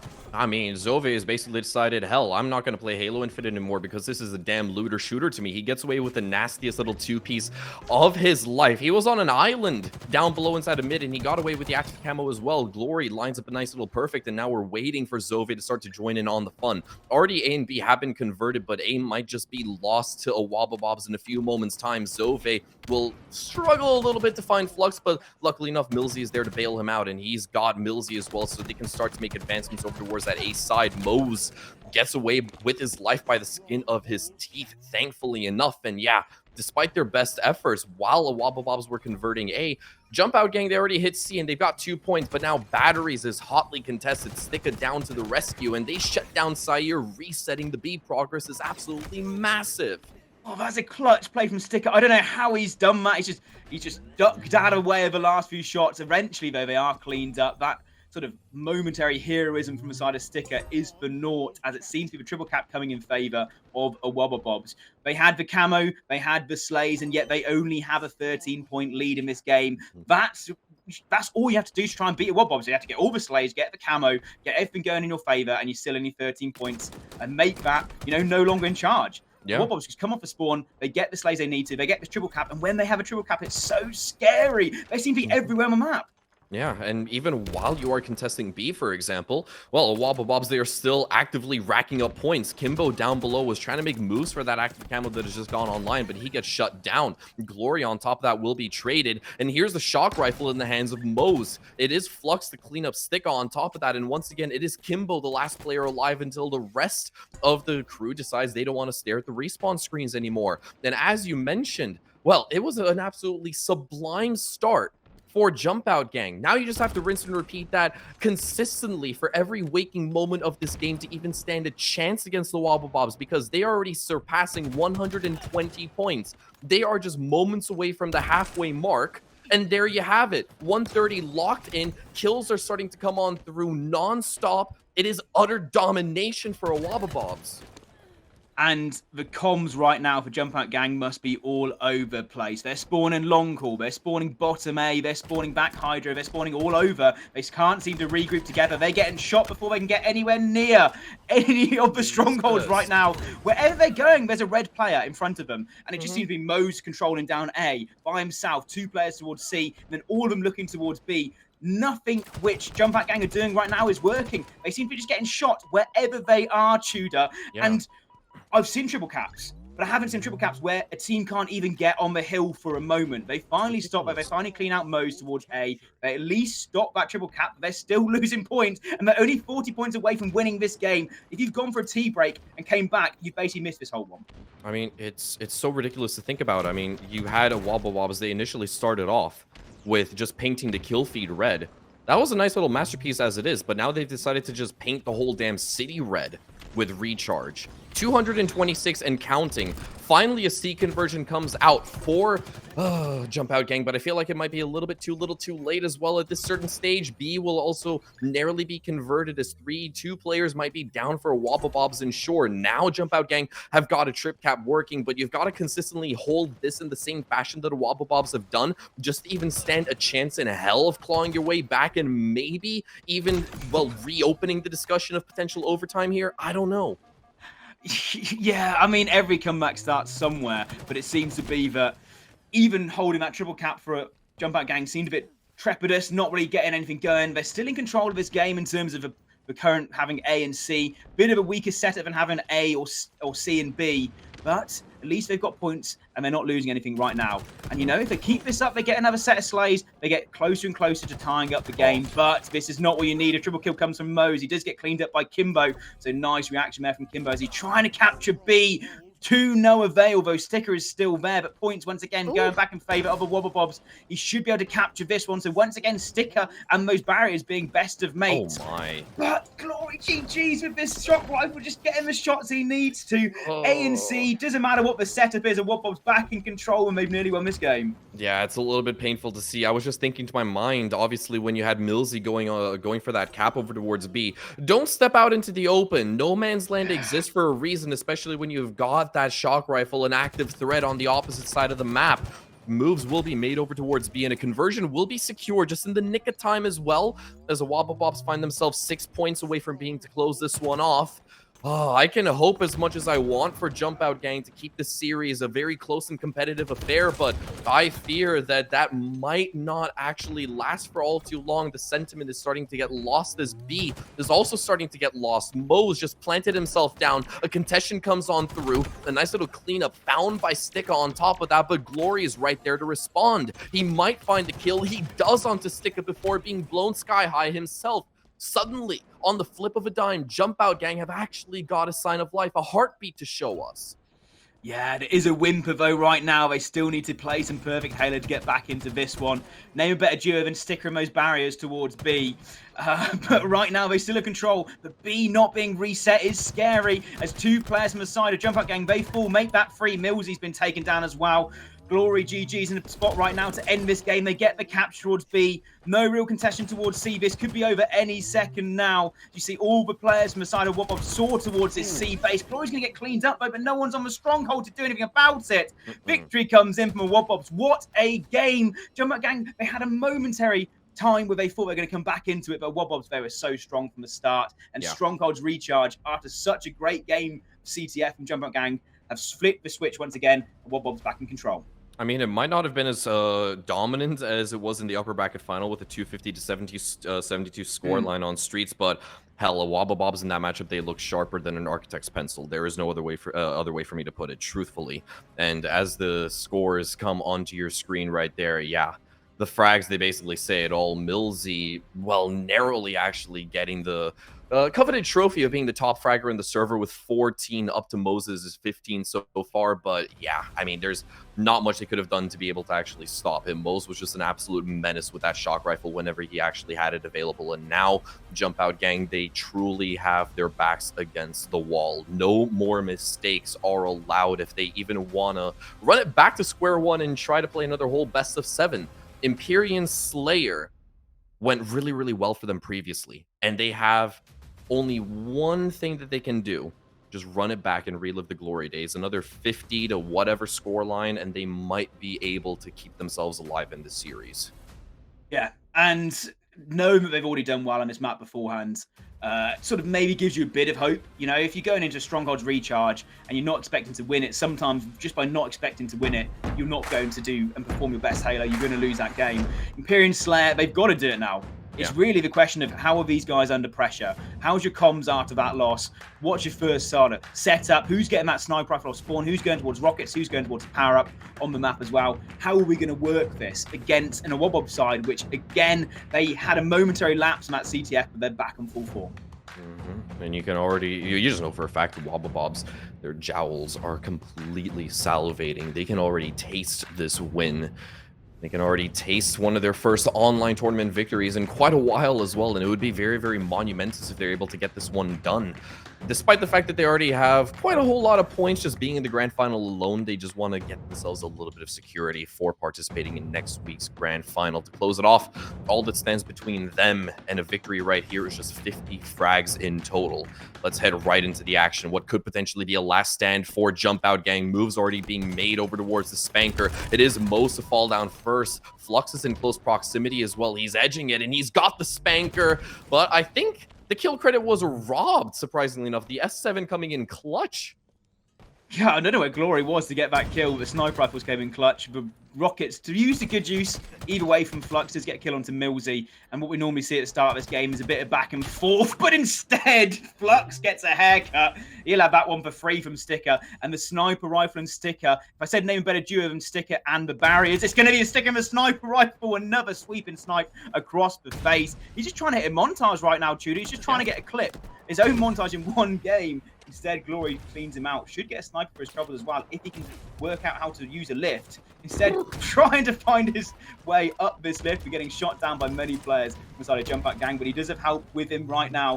He's just getting his shields back, waiting to re-challenge once again. Or maybe just try and sneak away with a sniper rifle. Be a thief in the night. That's what I would do. And he does back away, cleans up the sniper rifle. It should be 2 snipers in the favor of Jumpout Gang. Win Wobobs right now. Yeah, Glory does lose out on 1. Most to get cleaned up as well. That's a nice little 2-piece coming out from Sticka to just maintain a little bit of consistency and regularity on the side of Jumpout Gang. That 1-kill lead will be thrown away as Glory comes in for a cleanup. On top of that, whoa, Sticka getting a little bit antsy with the no-scope as well. Just pixels away from being able to land it, but there it is. Flux completely decapitated. Oh, I was talking about a montage. He's definitely got one there. Clip all of those. Get every single one of these snipes in a montage clip. This is absolutely unbelievable plays here from Sticka. He does get cleaned out, but he's making and carrying a backpack right now for his whole team. The sniper rifle was eventually out, so he's going to have to use him a BR off the spawn. When that one comes back, you can guarantee he is calling out for it. Damn, he's already got more kills than the rest of his squad combined, and he is just going to continuously rip and tear his way through a Wobbabobs, putting the Doomslayer to shame. There is nothing that Sticka can't do. We were already hyping him up as being one of the best shock rifle players that the tier 2 Halo has actually seen in quite some time, but what he's just exhibited with that S7 has been nothing short of rancid. I think that was a repulsor off of the map by the looks of it, and there's the kill confirmation, a 2-piece being stuck by Kimbo as well to play his life. The overshield has just gone online, and now Glory has the space to try to nab it, but no, Sticka blue balls him instead. He narrowly slaps it on his chest, but it's still up for grabs. It is still under the rules of finders keepers, and eventually Mose can draw us back into reality. He gets it activated finally. Oh, you just need to play some royalty-free music and just let Jumpout Gang do their thing this game. Kimbo's putting up clips. Rocket comes in clutch time. Eventually, that OS does find its way into the Wobobs player's hands. It's going to be Mose. Does get the kill onto Sticka. That sniper rifle's up in a second for both the 2 teams. Mose utilizes that OS to good effect, and despite the individual plays of the likes of Kimbo and Sticka in this game, it's still a tied game. Make that 1-kill lead for a Wobobs. Now the sniper rifles, they come into play, and both in the hands of a red Spartan right now. This is scary for Jumpout Gang. They need to clean out their own tower. Glory GG's being the protector right now, and he's wasting the sniper ammo as well, Tudor. So there's only 1 shot left from a full clean sniper. He might not have got the hit he needs to, but it's gone. And Sticka won't be able to use that one. That's a great use and a great utilization of the map as well. And whilst it's going on, Sayer saying, do you know what, Sticka, what you can do, I can do as well. Nice shot onto Millsy. He's still got 5 shots left in this sniper rifle as well. Scary times right now for Jumpout Gang. They still are in control of this game. They've got to watch their own heads. Kimbo's aware. He knows they had to get away from that position right now. And just slowly, Sayer's just trying to control this map, trying to wait for any player from Jumpout Gang to eke their head out of just the smallest margin and get that one cleaned out. Nice one coming out from Kimbo as well, and he also did get a little bit of a warning shot coming out from Sayer's S7, and he will quickly duck out back to cover on top of that. And yeah, unfortunately for Sayer, the lethality wasn't quite there, but he still got teeth, letting us know exactly how ferocious this man can be. Zove, the lowest fragger in the server with 3 kills to his name, has got to rectify the situation. He has got to make up for it with the heat wave. He's got 2 shots left in it, and he's stuck inside of control room with 3 silhouettes just on the opposite side, and they're going to start bombarding him. They're going to start absolutely cyberbullying him. There's no way he even gets away with the trade on top of that, and Zove once again set back down to the respawn screen, and on top of that, he's lost out on Millsy, the player that was supposed to come and bail him out. Now Wobobobs, they're ramping up the aggression. They've got Spank control. They're holding on to everything, but in comes Sticka, getting away with daylight robbery to just rip that Spanker out of Flux's cold dead hands.